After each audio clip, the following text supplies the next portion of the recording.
Hello and welcome to a new episode of the MinnMax Show podcast, a place about games, friends, and getting better. I'm Ben Hansen, joined by Janet Garcia. Yo, what's good? Very good. I saw you taking that sip. I was trying to catch you off guard. I knew you would do that because you're very predictable, Ben. I know, that's true. We're also joined by Kyle Hilliard. Hey, what's up? Hey, what's up, y'all? And Sarah Podzorski. Hello. Welcome, everybody. We got a hell of a show for y'all today.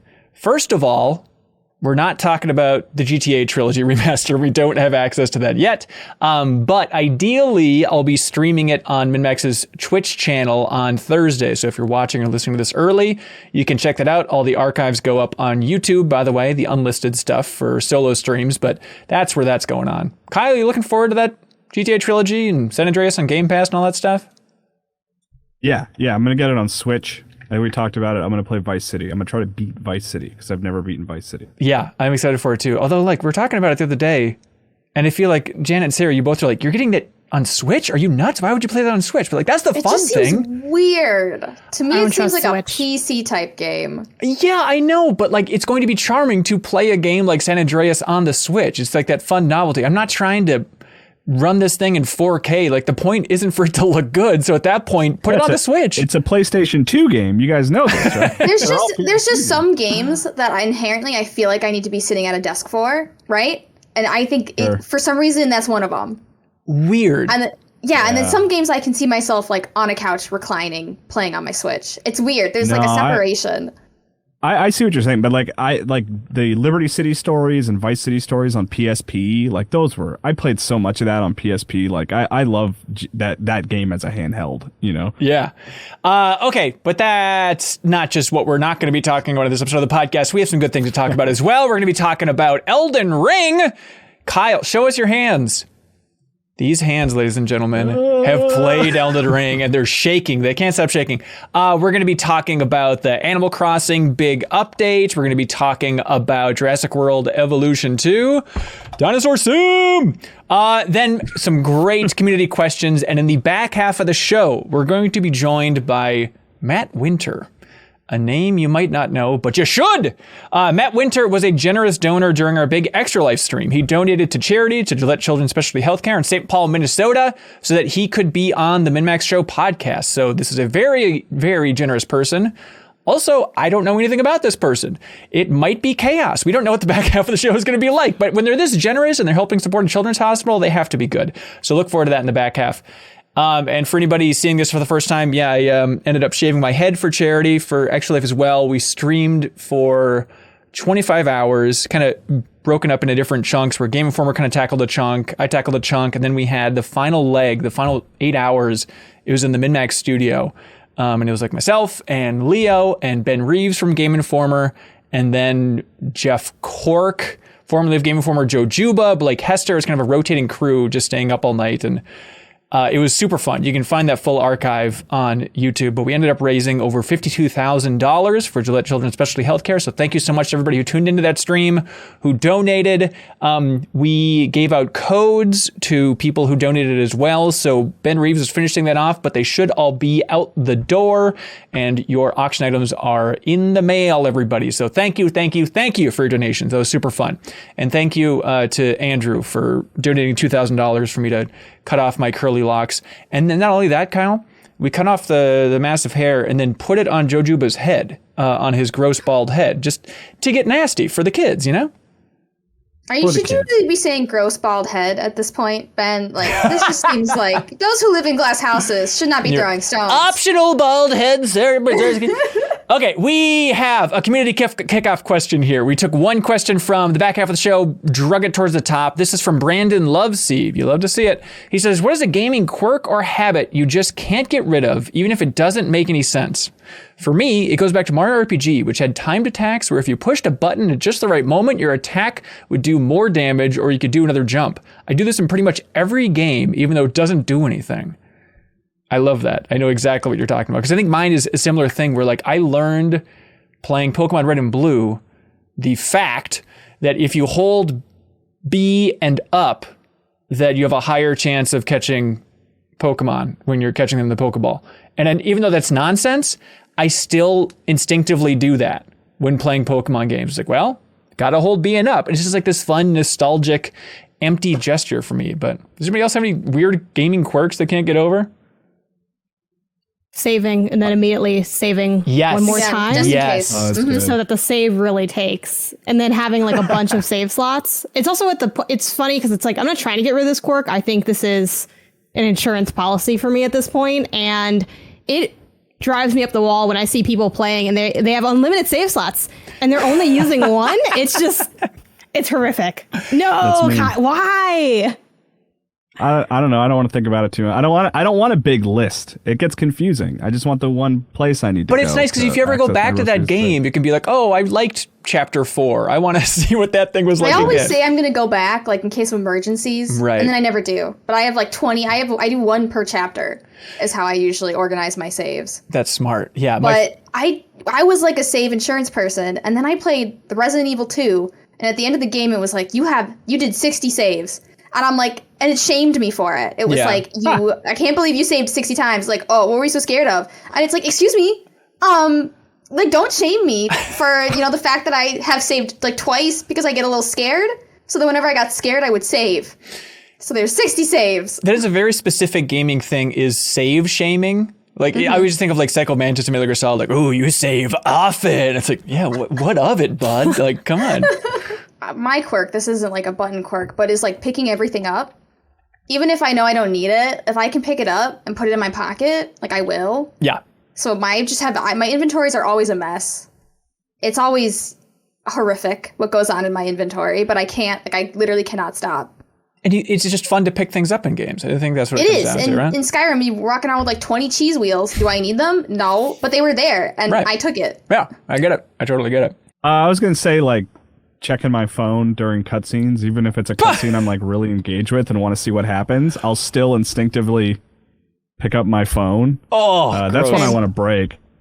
I also have one of the Pro Xbox controllers that has like the 4 paddles in the back. Yeah. And I've never turned them on. I've never used them, but I constantly rhythmically click them. I'm sure my wife loves it. I'm sure she thinks it's just the most charming thing in the world. Just click it. Oh God, I'm totally with you. I have a Wolverine Ultimate controller from Ryser, and like the thumbsticks come off, and so I will take it up and then just slowly rotate them around. Like, controller fidgeting is really another unsung part of the game industry.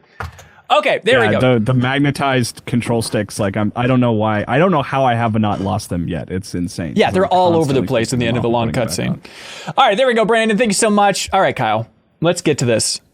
Kicking this off in style. The Elden Ring, the big game. You got to play the technical test early. A select few people are able to play this coming weekend. Congratulations if you made it through the door before it slammed shut.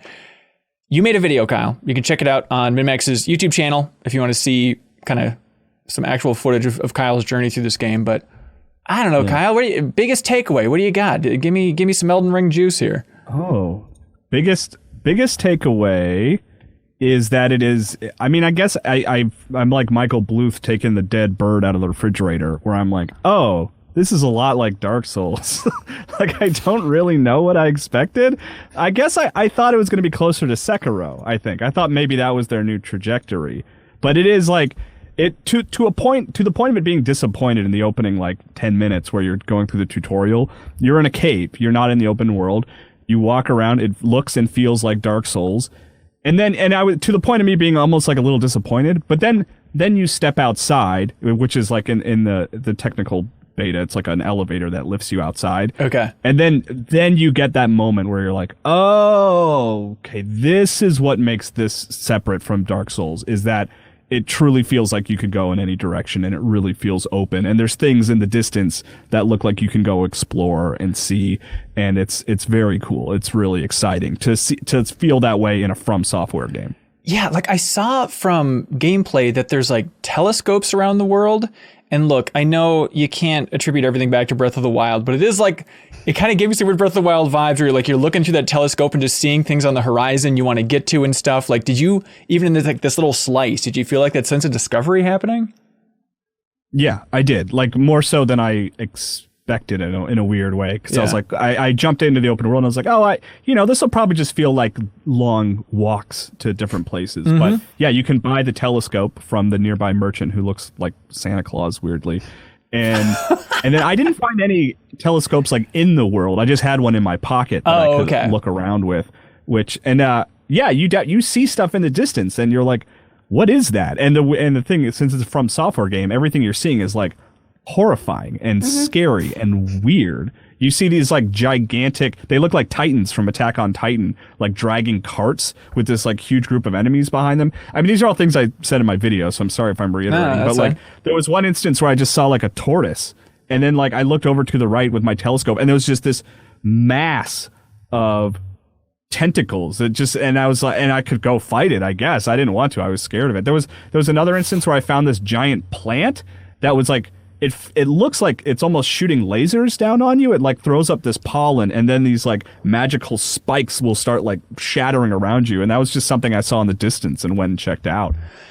I'm really excited to see like everybody that can jump into this technical test jump in there to try and poke around and find the level of secrets that they're packing in here, because it's like, okay, you got the open world. They're trying to like, they guide you towards what you can go to the castle to kind of do the critical path. That's if you where want the boss is. Yeah. But then there's also just catacombs scattered around with like optional boss fights, and they aren't like the big things, but kind of the smaller ones. But there's just weird looking stuff. Like I forget if it was Game Informer's video or Easy Allies video, but they had like this boss fight, and it was like this mechanical cat looking toy thing that was called the Burial Tree Watchdog. It just looks absurd. So if they keep this level of discoverability, like going throughout every region of the game and every area, like this is a cool new aspect for From Software and the overall games here. I mean, they're really good at making interesting enemy and boss designs. So if that's your reward for exploring, is just seeing crazy stuff, like that's cool. That's a great reward for exploring. Just finding this thing that will murder you instantly that looks crazy. You know? Yeah. Sarah and Jana, did you watch that the Elden Ring presentation last week? I watched the 20-minute gameplay video that they released. And I was like also initially struck by how much it looked like Dark Souls. I was like, oh, I could like do like 1-to-1. This area of this map looks just like this area of the map. But then I was like, wait a second, that's fine. Because I like Dark Souls and it looks really cool. But I was surprised. It seemed like they were using a lot of like magic in the combat, which I didn't do at all in Dark Souls 3. Interesting. Because it's a little complicated. So did they change it? Did they make it any easier? I mean, I'm with you in that, like, I've never been a magic user in any of their games. But I did kind of like the default sort of stuff. Like I went with like the first, I forget what the class was called, but it was just, he had 2 swords. And, but you're like, it's defaulted to left trigger to give you this like sort of long range wind attack that you can use, which like if I had picked my class or in Dark Souls, like I probably wouldn't have ever gone down a path to unlock that, but it was handed to me at the beginning and it ended up being very useful. So I think even like the non-magic classes are going to have more specialized attacks. And then of course there's like the summons and the spirits, which I embarrassingly like did not dig into because I just didn't really, it doesn't tutorialize them. It doesn't tell you how they work unless I just missed the place. Like you could totally miss unlocking the horse. Like just by not hitting that. Yeah, like there's a checkpoint that you have to sit down at, and this woman comes and she tells you how to use your horse, and she gives you an item that you have to equip. But like, I totally could have bypassed that checkpoint. It's basically like a bonfire, you know, that I might have missed. Yeah, I mean, that is the wild thing too, is I guess like, oh, there's also that big scary horse boss that you can completely miss if you just don't go to the right in the beginning or something. Like in Game Informer's video, they were talking about that, like just that idea of, okay, you can miss some of these huge things. But I mean, that horse seems like the biggie here, right? And you were in love with its name, Kyle. Yeah, Torrent. It's very good name for a horse. Very especially good one that you can horse. just instantly summon. Yeah, the horse. It wasn't like, it didn't feel like this game changer. Really? To me. It felt more just like, because what I was doing was I would get on the horse, and there's not really a ton of incentive to stay on the horse once you find a group of enemies. Like you can fight from the back of your horse. Oh, okay. You can. You can. Okay. But I just found it, and maybe it's just me sort of like feeling like I should be playing a Dark Souls game, that once I got to a group of enemies, I jumped off, and then I would fight them like I normally would. So it was more just like a point A to point B speeder upper. But there are bosses that are, you know, on horseback. Like you can fight other enemies on horseback and stuff like that. And it can double jump too, which is nice, because your jump is pretty small. And there were actually a couple of occasions where I was trying to get up a cliff, and I summoned Torrent and double jumped, and then say, all right, you're good. You can go back to your void or wherever you hang out. Okay, can you like a Yoshi jump off? I saw that it can take damage. Is that true? It can die. What? No! Yeah, but you can use it. It's not called an Estus flask, but it's functionally the same. Yeah. You can use one of those to bring Torrent back. So if you lose Torrent, you can bring it back. Or if you just go sit at a bonfire. They're not called bonfires this time, but they're functionally bonfires, and Torrent will be back. Right. You mentioned going from like point A to point B. Do you get, how clear is the sense of what beelining this looks like? Like, how did you go about traversing the world? Like, what was your game plan, and to what degree did the game design itself inform that decision for you? So it's got a good map, and you can fast travel every time you find a bonfire, and occasionally like sparks will kind of fly from the bonfire, and they'll fly in a very specific direction. Saving and grace, that was please, leading me Kyle. towards the boss. Oh, I'm sorry. Yes. And there's a lot more of them, by the way, and there's more checkpoints too. Ooh. Like the few bosses I encountered were set up in such a way where you did not have to do that Dark Souls sprint past 5 enemies to go try the boss fight again. To the point Which that... I look forward to being hailed as this innovative thing that games have been doing for decades, but Dark Souls didn't do, and everyone was like, well, now Dark Souls does it, so it's cool. I bet there will be a lot of people, though, that are like, that is the core, is like making those boss runs again and again. And I bet there's going to be people that are, you know, I don't know if they'll go full on Elden Ring as baby mode from software, but it's inching in that direction, in a friendlier direction. It does seem easier. The tutorial was like remarkably easy because it throws you against a boss that's really just like a slightly a slightly stronger version of an enemy you'd already fought. And I beat him in one try, and I was like, this feels easy. And the fact that there's a checkpoint right outside the fog gate, it feels easier. But then you go out in the open world, I got slaughtered by a giant guy on a horse. It took me forever to beat Margit the Fell Omen, who's like the main boss of the demo. And so that, and Dan Tack at Game Informer were chatting about it a little bit. He even agreed that introductory boss, Margit the Fell Omen, the first like true boss of the game, did feel harder than most introductory bosses in From Software games. So there's like some instances where it seems like it's a little easier, but then some instances where it's going to be a little harder. I think the summons and that kind of thing will help a lot more. I wish I'd kind of dug into it more because I didn't engage with the mechanic at all. Right. That seems like a colossal mistake. It's the big new thing. I mean, you could say that, sure, but like you can play however you want. Like, maybe you want that challenge of not using that mechanic. Maybe you want like something that feels closer to the Dark Souls you're familiar with. Like that's totally available to you. Yeah. I thought it was interesting in that presentation how we streamed our reaction to that whole thing, by the way, if you want to check it out on YouTube. But it's interesting how they seem to be, at least in that presentation, very much siloing things out for like, hey, Sekiro fans, here's their Sekiro section where you're jumping down and assassinating all these guys. Hey, Dark Souls or Demon Souls fan, here's the section in the castle where you're kind of slowly inching your way through. And then also, here's this open world on top of that. It seems like they're trying to corner all their markets for a little bit for everybody, including people who really were into that pot boy okay, so it was like... Well, specifically Kyle, right? Well, so it was really weird. It's just bizarre that like the internet grabbed onto like 4 frames a while ago of this pot creature from a trailer a while back. And then like the fact that in that presentation, it's like, oh boy, we can back it up with the goods because we have got this... 2-minute long conversation of this guy stuck in a pot just talking to you. We have got pot weirdos on lock with Elden Ring, and it's a good lesson for the internet. It does a very good job. I think being open world almost lends to it more because in Dark Souls, you kind of know when you're coming up against a friendly NPC. Like there's like little cues that like, oh, this person, I bet I can go talk to him. Okay, I can. Here, I don't recognize the cues yet. So there were a lot of instances like that pot guy who I didn't encounter, but I saw in the demo. Like I would have assumed that guy was an enemy, and I would have approached very slowly. Like there was a guy under a bridge looking at a dragon in the distance that I was sure was an enemy, and I was creeping up behind him, and then I got close enough, and then the talk prompt came up, and I was like, oh, let's have a conversation. And he was like, oh yeah, see that dragon over there? That thing is strong. Don't mess with that thing. I was like, all right, thanks, dude. But that adds to the world. Sorry, I almost killed you. Hopefully you didn't catch that. That's the state of being a tarnish in this world, Kyle. It adds to the whole element. Is you can't trust anybody. Everybody's out to get you or whatever. I saw there was somebody, I forget if it was or whatever. I don't know if it was in Discord or on YouTube, but someone's like, please, Kyle, when you talk about it on the podcast, don't spoil anything about the story. Like in this slice, is there a lot of story stuff happening? Do you feel like you could spoil some George R. R. Martin big haymakers or anything? I don't think I could if I wanted to. Yeah. I have no idea what's going on. Yeah, I mean, the story has always kind of been buried in the sort of item descriptions and things like that.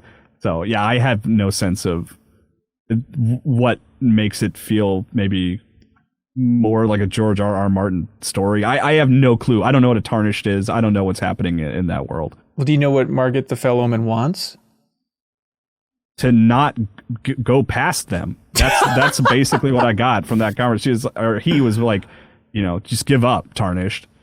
Like, you don't need to do this anymore. And then I eventually killed him. And he's like, all right, you got some chops, as he was like, floating away into dust. Thank you for releasing me. Janet and Sarah, do you think you both are going to play this thing when it comes out? Yeah, I'll definitely check it out. Just for the culture of it, at least. The only Souls thing I've done is Demon Souls, and I did that with the help of an internet that has played that game a million times over and can tell me exactly everything I need to do, and then people just like spawning in to just carry me through and giving me magic dragon eggs to revive my crummy body. So I don't really know what to expect in this, and it's funny because a lot of people who are newer to, I think, like this type of game or FromSoft, like, can't wait to be in on the ground floor. And I am a little bit excited of what that experience is like and like, what is it like to go in without really knowing anything. But I'm also like, I don't know how well it's going to go. Because I remember trying Bloodborne for the first time and traveling maybe like 12 feet and just being really confused, never booting it up again. But I also think I was a lot less interested/involved in what I do now. Like, I'm a very different player and I have a whole different career now and all this other stuff. But you're on a PlayStation podcast with Kind of Funny. Yeah, I'm very curious what this vibe will be. I have no idea. I agree with Janet because, like, in my opinion, like, life is hard enough. And especially with Dark Souls 3, I was also kind of like shepherded through it by the internet and by people who wanted to help me, because I did the beginning by myself and I was like, this is great, but like, this is a challenge, as it should be. Yeah. So I like to do what I call like walking tours of the Dark Souls and Elden Ring games, where like I bring people in and we kind of like do the bosses together, and then I can kind of like do everything else by myself. But I like a more relaxed, I like the environment, but I do think life is hard enough and it's okay to ask for help. You like to, okay. So if we could have like a Discovery Tour equivalent of the From Software worlds, that's your ideal video game.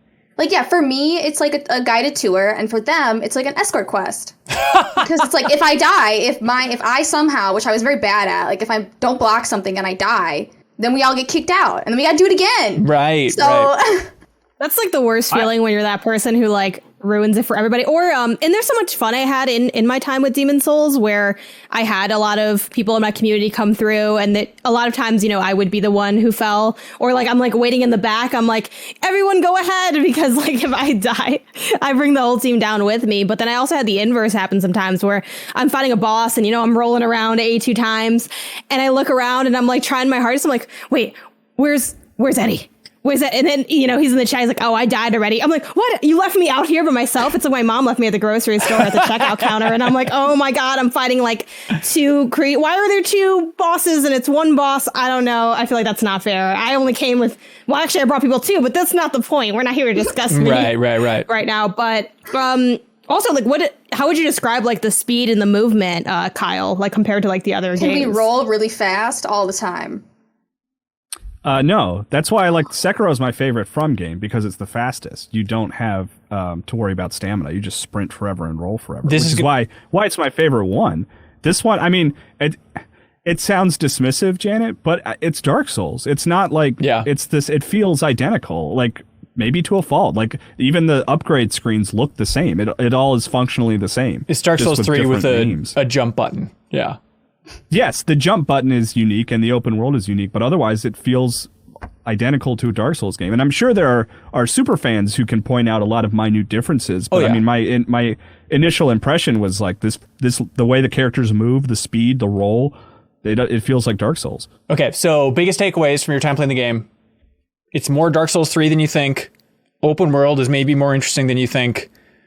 Anything we're missing, or is that Elden Ring? No, the open world is like That's really enticing. That is the thing that like really blew me away, and I want to see what From does with an open world. Like it feels like they're doing something special and cool, as opposed to it just being like, yeah, it's Dark Souls, but we took out we eliminated the idea of paths, right? Because Dark Souls and all the From games are basically a series of paths that are interconnected, right? And it feels like they did more than just remove the walls, so to speak. It feels like a truly open world that's worth exploring. That's the thing I'm most excited about. And like, after playing, like my excitement has risen a lot because of that.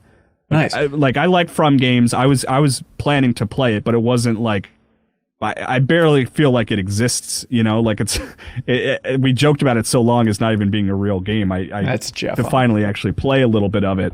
Like made me go like, oh, this is really cool. I want to see more of this. Like the taste really, it worked for me, and it's got me very excited to play it next year in a big way. Nice. Yeah, that's February 25th, everybody, 2022. So soon.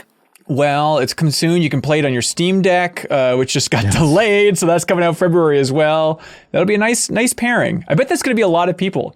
They'll be playing this on their Steam Deck. That'll be the big cultural moment of February 2022, which will be nice. Were you bummed about that Steam Deck thing, Kyle?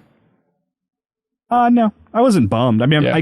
I'm disappointed. I want to play it sooner rather than later, but I don't see it as this heartbreaking thing. I'm not at a loss for games to play, Yeah, right. Like the week that I got my Steam Deck and that order actually went through, I was like, oh, I can't wait to play that thing. And I have barely thought about it. Every once in a while, it's like, oh yeah, that thing's coming this year? That seems crazy. And it turns out it was crazy. It's coming next year. A little bit of my reaction too is like delayed to February, and I was like, oh, I thought it was already 2020. I wasn't even paying that close attention. Right. Okay, on the other side of the happy world, we have Animal Crossing. What do you call this? Animal Crossing 2.0 plus Animal Crossing Happy Home Paradise for the DLC here? Okay. To compare it, says this: the base game was Animal Crossing Dark Souls, and this is Animal Crossing Elden Ring. Right, that's a great way of putting it. Is what we've come about to. Smart. Okay, so you two are super fans. You've been diving in. Janet has decapitated Isabel because she will not be ignored. She wasn't responding to her requests for comfort. What do we all think? Is this everything y'all wanted? No. Oh. In the sense that I want so much more, and I'm really sad that this is the end of the updates. But it's great. Like it is, and me and Sarah talked about this a bit on New Show Plus this week, and just probably for the rest of our lives. I think it's pretty fair until the next game comes out. But there's so much left to be desired. But for what's there, I am really enjoying, and I feel like we were talking about this as well, like how much game time we're gonna get out of this. I think I easily will get another year of really quality playtime from the update and the DLC, which I also purchased. And that is coming from like just mainly the requests from other villagers about like, make me a house that's yellow, like that type of stuff, or like what do you think's padding out the playtime for you now? I would say the variety of like the additional tool set that allows for more creativity on your home island. So or your base island, like a lot of the game is dependent on your own interests. Like you can find thousands of hours, or you can find like 30 and you're done. And you're like, you know what? KK came to town. And it's all good. And that's like how some people play it, or like I finished the Critterpedia and it's all good. And for me, I want my like dream island. So yeah. Sarah, are you saying that my island is not a dream island? Because you visited it. I'll never forget when you looked at me and you said that the credits rolled on KK Slider and you thought you were done with the game. Like, are you kidding? No. It felt you like just started the game. Yeah, I don't know. I put in over 100 hours in Animal Crossing. I did my time, and then I find that hard to believe. How dare Did you spend it cutting down trees on your island? Okay, I watched that stream. So for New Show Plus, they went and checked out my island and a bunch of community islands and stuff, Kyle, and it was just a roasting of my island. Here's what happened with this barren wasteland of an island. We were like, it looks like the original Animal Crossing. There's nothing happening here. What it was that I was moving everybody's house. And so that barren wasteland was where everybody's house used to be. But I wanted to get them into one cool unified front row line. And then even you two saw that and you're like, oh, they put all the villagers in a line? That sucks. I was like, it's like prison. You might as well just put them in cells. It was very like suburbia, but there's no other side of the street. Right. Just like, Right. But then you do so much outside Animal Crossing. I'm like, this tracks. Like, no way you're doing all this stuff for the show. And then the islands also, like, something had to give, right? Yeah. The house was nice, though. Thank you. Yeah. I like your Aerith cosplay. Thank you. I recreated Aerith's house in Animal Crossing a long time ago. You can tell when this game came out, which was at peak hype for Final Fantasy VII Remake. So I've been living in Aerith fantasy in my wasteland covered in cockroaches now. Wait, so is your house also gigantic and weirdly like in the middle of an otherwise like dilapidated society? No, where his no one's house got is their like- own homes? That part's correct. A little bit. Yeah. The only one with That's flowers is your house, or any kind of like basic landscaping was Ben's house. Well, look, if Well, then every you house nailed her house in Final Fantasy VII exactly, Remake, then, if 'cause every her- house you in know, Final Fantasy VII had flowers, then she wouldn't be special. She wouldn't be a little flower girl anymore. It'd just be another weirdo with a cool house. You know, it has to pop. Yeah, but Sarah, you digging this update so far? Yeah, I feel like it's very bittersweet because they're like, here's the first big Animal Crossing update, and they're like, also it's the last one. Yeah. So like I'm making a farm, I'm crafting food, there's like 9,000 new items, my villagers all have new dialogue, there's new villagers, like I have total control over like what my house looks like, and the DLC's adding a bunch of additional design features, and you're like, this is great, I love it. But now, like, when this is done, it'll be another, like, 7 to 10 years for the next Animal Crossing. Yeah. It's wild. And to think of, like, what they sold over, 30 million copies of Animal Crossing? I forget the exact number, but it's certainly up there. And it's just that bizarre Nintendo mode of, like, we're going to give it one big update. Goodbye. It's like, do you know how many people are playing this game? Everyone else is clawing to get to a living game, and Nintendo could not be bothered. Yeah, this is the like the live ops game. Like, this is the one game you can maybe do a little bit of live ops work on. But there's like something at Nintendo, and I just feel like they don't like Animal Crossing as much as like their other IPs. Interesting. Because like Smash got that 60-minute direct for one character, and the Animal Crossing direct was like 20 minutes. And I was like, we could give this a little more love, I think. Like, I want to talk to the developer. I want to interview the developer of Animal Crossing. That is true. They could show more developers, you're right, instead of just showing off the features. But like the Sakurai Direct was also kind of like, you know, a big tip of the cap for his entire career and stuff like that. But yeah, I don't know. I was thinking about, we'll get back to Animal Crossing, I swear. But I was thinking more just about like Smash Brothers. Age of Empires 4? Yeah, I've been thinking about Age of Empires 4, y'all. Have you checked this out yet? It's very good. People are talking about it. This is the first time I'm hearing about it. Oh yeah, you gotta check it out. No, but I was thinking about like how with Smash going dormant now for a little bit, like what Nintendo's going to do. And like, I really am becoming more and more convinced that they have a new Mario Kart in the wings. Obviously, I don't know anything. Nobody on earth does. Even the developers don't know what they're working on over at Nintendo. But like, I'm convinced that like they're going to try and mirror this Smash rollout and hype excitement with the new Mario Kart. And it'll be like, obviously what they're inching towards with Mario Kart 8 of having Link and Isabelle and stuff in there. And that's what they're going to do is like just have the big character reveal be the big moment for this new Super Smash Brothers of the Mario Kart world. Because like, yeah, Smash is great, but part of it's just... But then again, dude, I mean, Mario Kart 8 is now the best-selling Mario Kart ever. Like, as of, what, like 2 weeks ago? Like, it outsold the Wii version? Like, if I'm at Nintendo, like, that is the opposite of an incentive to make Mario Kart 9, right? It's like, everyone's still buying this one. What's our rush? I think that the incentive would be... That game's a little old in the tooth, especially because it's a Wii U game, and And to be clear, I want Mario Kart 9. Like, I want them to make it. I'm just playing devil's advocate a little bit, you know? But don't you think that at least half the people that have that Mario Kart would get a new one? If they see some new one that has, like, Inklings going up against Donkey Kong, or just, I guess that's kind of basic Mario Kart at this point. I guess that's in there now. World, and it would have, like, cameras and, like, a physical car. Ooh. You know, I bring that up because I wonder if they feel like they've released a new Mario Kart. Like, they're like, That's you interesting. got a new Mario Kart like a year ago. What do you guys think? I don't know. Oh man, Is this I think they would answer drive yes. the car through your house type of thing? Mario Kart Live home tour. Yeah. I think they're going to Mario expand Kart. on that. I think they're going to try and expand that a little bit. Because I think now it's just Mario, right? Like, that's the only character. Luigi. Yeah, and I think they're going to expand on it. Yeah. I was really surprised they didn't have Peach, but I don't know how well that sold. And like Yeah, I liked it. Like, I thought it was good. Like, I reviewed it for IGN at the time. But the number one reason that I don't play it anymore, other than the fact that I play it really intensely for the review, in which in my mind, I'm like, this would be a great time to have a video team and not me, who does not know how to use a camera in my house because of the pandemic. But my big issue with it was just like the maintenance of the cart. Like, I have an apartment that I share with a bunch of people, and I have a pet, and like the amount of debris and hair that like clogged up those wheels. And maybe it was just me, because I didn't see any other reviewers mention this. And they're like, yo, maybe you just need to sweep your house. And I'm like, look, I sweep. I have the like little bootleg Roomba going around. This is my lived experience. But if you've seen Janet's Animal Crossing, if you've seen her Animal Crossing island, you know that she does not have the time to take care of her actual home and sweep it and get the cockroaches out. She has a beautiful island to keep up. You can't expect too much. I'm sorry, Animal Crossing, still good. Sarah, I remember when we did the deepest dive on Animal Crossing New Horizons, I think you were the one that were like, give me time. I don't think it's quite New Leaf. Like, at this point, is it fair to call it the best Animal Crossing, do you think? Because I don't know if I would... I'm still a little burnt on the fact that, like, they put in a bunch of features that were in a bunch of the old Animal Crossing games a year after the game came out. So it's like, it's a good Animal Crossing game, and I'm really enjoying it, but, like, my feelings are a little hurt, and the trust has been kind of broken between me and Nintendo. Interesting. Because literally they were like, we are adding all of these features that you guys loved in old Animal Crossing games a year after the game has come out. And it's like, you couldn't have, like, rolled those out. You couldn't have, like... Because now it feels like the game is done. It feels like we left early access, and now the game is done. It's a good thing. It's well balanced, like...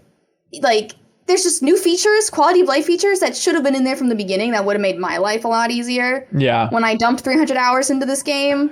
But, yeah. And it still doesn't have, crafting multiple items? Is that still the big hang up I've heard? No, it doesn't have crafting. Like, you can't say, like, craft 5 of That's so mind-boggling. X item. So it's like, you still can't say, like, I would like to craft 20 fish bait or something. Right. So it's not... great, but one of the big quality of life things that I personally cared about was there were certain items that you would buy from Tom Nook that could come in different colors, but you couldn't customize them yourself. You just had to wait for them to come into the store in the color that you want, or get it from a friend. But now they added, like, Reese and Cyrus, like, Harv's Island got a huge overhaul, and you can access these things daily. Like, they'll color your furniture whatever color you want for a few bells, instead of waiting a year at Tom Nook's for this stool in green. But so okay, just like perfect. Little stuff like that. So everything they give you, you become more bitter about the amount of time you've wasted in your life. That's the conclusion. Yeah. Well, and then it's like Red is there every day with art. So you don't have to, like, wait for his boat to show up once in a blue moon on your island. Okay. It just feels so much more like they respect your time more now. Whereas when the original Animal Crossing came out, they were like, what do you mean you don't just, like, check the game every day? Right. You need us more than we need you. Yeah, exactly. But they really, it's a great update. And it's fun to play still, but I'm a little hurt. Okay. All right. Animal Crossing, everybody. It's DLC, and it's what? How much does it cost for the Happy Home Paradise DLC stuff? I want to say, is it $24.99? I think that's right. I think that's right. But also, the online, right? The Nintendo Online. You can it comes with that, I got it for like $12 though, because I cashed in my Nintendo coins, like my magical Nintendo coins they give you for buying things. Nice. So I was like, this is a pretty cheap update. And really quick before we move on, because I feel like it kind of came off like sort of negative. Like I love the update. Oh, good. And I'm having a really fun time with the DLC. Like, I know a lot of people have... Because there's the update, the free update, and the DLC side by side, I know a lot of people are waiting on getting the DLC because they're like, I'm going to play through all like the kind of update stuff first, or I'm still debating. I really enjoyed my time with it. I'm actually starting with the DLC mainly just because I'm like, I dropped $12 on this. This may sound super cheap, but I'm like, I dropped $12 on this. Like, I'm going to dig into it now. And I'm having such a good time. Like, if you like design stuff, it is quite literally, no pun intended, a paradise because the items are so extravagant and beautiful. It makes everything I've done before look shoddy and cheap. Like, it is just, I made a home theater yesterday. Yeah. And we've all done these kind of concepts on our island where we're like, let me put 2 panels together and paint them white and look, it's a movie screen. But it's not a movie screen. It looks bad and we all know it, but we ignore it. Real movie screens, a popcorn tray, I could put out a margarita pizza for a penguin. Like, I'm having a great time with this update. So I think if you especially like the design elements of Animal Crossing, I think the update is an absolute must. Like, if you like design and fun objects, because you can also buy like kind of prettier, less frequent objects on that island using the currency that you get from designing the houses. Yeah. Sweet. Good to know. Let's see. There's also a game that came out this week on Tuesday, which is Jurassic World Evolution 2. Kyle, I forget, did you play any of that first game from 2018? Nope. My daughter did, though, weirdly. Really? Did she like it? Yeah. She did. Yeah. She likes Jurassic Park, and she liked that game. And I told her that the new one was out, and she said, "Go away, I'm playing Animal Crossing." So, no, we've lost her. Did she get into like Planet Zoo or anything else from Frontier, the developer? Yeah, there's also, what is the recent one that came out?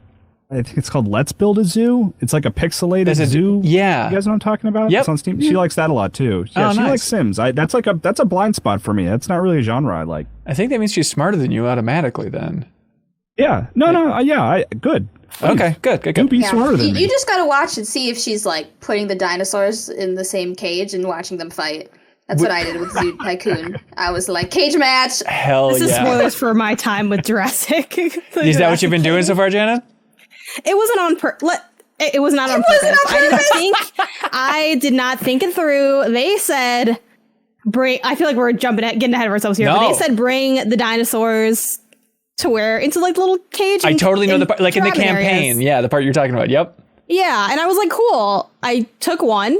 Now there's 3 more. Let's take these. And then I get like a little alert. They're like, yo, these dinosaurs are going head to head. There's blood everywhere. Like, you gotta come through real quick. And I'm like, oh no, what do I do? So then I take out my tranquilizer darts and I just start shooting everybody. Smart. Just to end. Because I first start clicking. I'm like, can I like click on, how do I get them to stop? Oh my God, I can't go in there. Like, do I drive like a bus between them? I don't know what to do. I just start shooting and I don't stop until everyone's on the floor.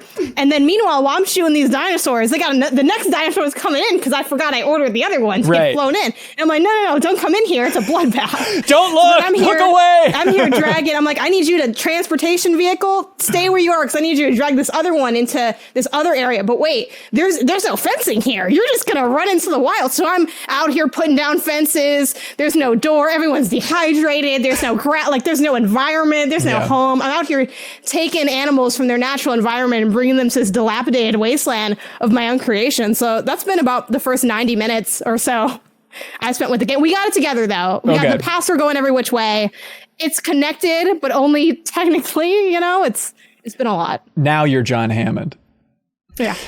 It's so this game, I really, really like that 2018 game. I think it was like my 5th favorite game of the year. But this game kind of falls into that problem. And I'm trying to think of other examples of it where the first game was like, hey, you finally did it. You made what I consider to be the greatest Jurassic Park game of all time. Like, you made a solid park builder with Jurassic Park license. And I know that Operation Genesis fans out there are screaming, I like Operation Genesis too, but it wasn't as fully fleshed out as I would have liked, right? And I feel like they really nailed it with the 2018 game. And now it's like, hey, we're doing it again. And I'm trying to think of like, Kyle, help me out. I'm trying to think of like another game that's kind of in this mold. Like, the closest I can come up with is like a Dragon Quest Builders 2, or something, or like if they made a sequel to Dragon Ball FighterZ where it's like, yeah, no, like you made the cool thing, but without like a story continuation, it's tough to like sequelize that and give me that thrill again, You know what you might not like this example, but is the Resident Evil 3 remake kind of in that sort of? Oh, weird. Yeah, I think where you're like right. Resident Evil 2 was like, this is exactly what we want. This is amazing. They're like, all right, we got 3 on deck. And then we played 3 and we're like, yeah, that was cool. But it wasn't as good as the last one. Right. We went from nothing, relatively nothing, to then like, oh my God, this 2 remake's incredible. Yeah, you're right. It kind of feels a little bit like that, where I'm enjoying my time with Jurassic World Evolution 2. Like, the stuff that they've added is interesting. Like, it's more about specific ways to care for the dinosaurs. And then the interesting thing is it's also about specific ways to like care for the people. Like, you have to you get to worry about your scientists like happiness and burnout rate, and you need to let them rest every once in a while. And it's like, oh, it's like some weird game development analogies I'm sure some smart think piece out there will make, and it's more about making sure that these specific dinosaurs are happy in different ways. And so it's kind of like, it's more about kind of investigating their specific needs compared to just, we're lonely. It's more finely tuned than that. But the weird thing to say about a sim is the most interesting thing about this game for me so far is the story stuff, which I know it's a lot and maybe a stretch, but real quick, are any of the film actors involved? Boy, is Jeff Goldblum involved. Boy, okay. Howdy. He seems available lately. He seems like he's just willing to participate if you have his phone number. Look, and Jeff Goldblum, dear friend of mine, just love him a lot, but I've been a little burned out on Goldblum over the last couple of years, and especially when it comes to like Jurassic stuff, because he's everywhere. And like, as somebody who, like, Jurassic Park's my favorite movie of all time, I really, really love Lost World. But even the transition for the Ian Malcolm character from Jurassic Park, stay with me, Sarah, please. The transition from Jurassic Park to Lost World, like, I cannot keep track of who is this character. This personality in Lost World is just night and day different. And now, like, when he's doing VO for these games and he's trying to be in character Ian Malcolm, it's like, what are you doing here? And they even make jokes and references to the fact that, like, I guess in the lore of these games, he's just constantly hired on as a consultant to just ramble on about nature. Of course, everyone's being greedy, so things are falling apart. Hopefully the chaos won't take over. But then in the game, he's also making jokes about like, I needed this gig, alimony payments, you know what I mean? Stuff like that. Was like, yeah, that's how I feel about you, Jeff Goldblum, at this point for doing so many of these. They established that in the first movie. They did. Isn't there a line how he's like, I love kids, or I don't remember. He's always on the lookout for kids, future ex Mrs. Malcolm. Yeah, the whole thing. Yeah, so they're tying it in. What are you complaining about? They established it. They're good. That he desperately needs cash, so he'll consult on everybody building more parks. But the point is, what's interesting about the story. No one bought his book. That was in Lost World as well, right? That's right. Oh, wait, did his book sell really well, actually? I think it sold really well. Is that right? I forget. Yeah. It's one of the two. Close enough, right? Doesn't either way. You're good. But the crazy thing is they set this game after Fallen Kingdom, which is the last movie. Has anybody seen Fallen Kingdom here? Okay, Kyle. Okay, spoilers for the ending of Jurassic World Fallen Kingdom. The movie ends with dinosaurs. I think they're running away technically from Washington and spreading out over the world. So basically where they leave things is it's kind of zombie apocalyptic, but with dinosaurs overrunning the world because there was an auction for rich people and then they all broke free and they're all loose. And it's confusing, but like, well, how many could there have possibly been? But now, according to where this game is set, since it's after Fallen Kingdom, there's just dinosaurs everywhere. And I am not deep enough into the campaign to know if this is completely as stupid as I think it is, but Janet, it is weird, right? Because we're like building parks in like Arizona and in Washington in the snow and stuff. And as I'm literally building my park to be like, oh, people are going to like this Carnotaurus over here, there's like Triceratops just like wandering out of the woods outside of the park where it's like in the middle of a zombie apocalypse building an elaborate, expensive park for zombies. And it's like, who's coming here? They're everywhere. It's like all supervised, okay? It's different. It's like a regular modern zoo. Have you ever been to the Minnesota Zoo? It's all animals that are from Minnesota. I guess so, but it'd be different, I guess, if there was like a polar bear. I'm just being a contrarian to your answer. No, it's like, yeah, if there's a polar bear wandering out. It's really just, how limited is that zoo then? It's not. It's a great zoo. It's beautiful. It's a 10 out of 10 zoo. Don't listen to him besmirching the good zoo of Como and the Minnesota Zoo, all this good stuff. No, Como's great. Como's got giraffes. Worse than my park in Jurassic World. But okay, the part that, because they haven't really revealed too much about the new movie Dominion other than all the actors are coming back for it. Which, by the way, fun fact, all the actors came back as well for DLC for Jurassic World Evolution 1, which we talked about on the podcast a while ago, which is fun to hear them all talk to each other. Or at least record video in separate booths and get a paycheck. But they haven't revealed too much about this new movie. So it's interesting, like trying to get plot details from this game where, this is like a weird specific thing, but I love that apparently it's not, there's an organization that's trying to corral dinosaurs in this new world. And it's not like the Dinosaur Protection Agency. It's just actually what it would be in the real world, which is the Department of Fish and Wildlife from the government. The DNR? Well, DFW, I guess. I don't think it'd be technically the DNR, although maybe is DNR part of Department of Fish and Wildlife? Maybe. I don't know enough, but I just love, it's such a weird thing to have like the Department of Fish and Wildlife trying to corral dinosaurs. And then in the core of this game, in the story of this game's campaign, which is surprisingly short, by the way, apparently I've heard, they have like a bunch of people who used to be at InGen, the Jurassic Park company, that now work for the government. So it's like, just conceptually for Jurassic Park nerds, this is a big transition to go from, it's all about biotech and the greed of these corporations. And now it's, boy, the government's pretty inept. They can't even keep these parks up because these dinosaurs are getting out. And so if that's the angle they're going in the new movie, it's a really weird flip based on the 5 movies so far about, corporations bad.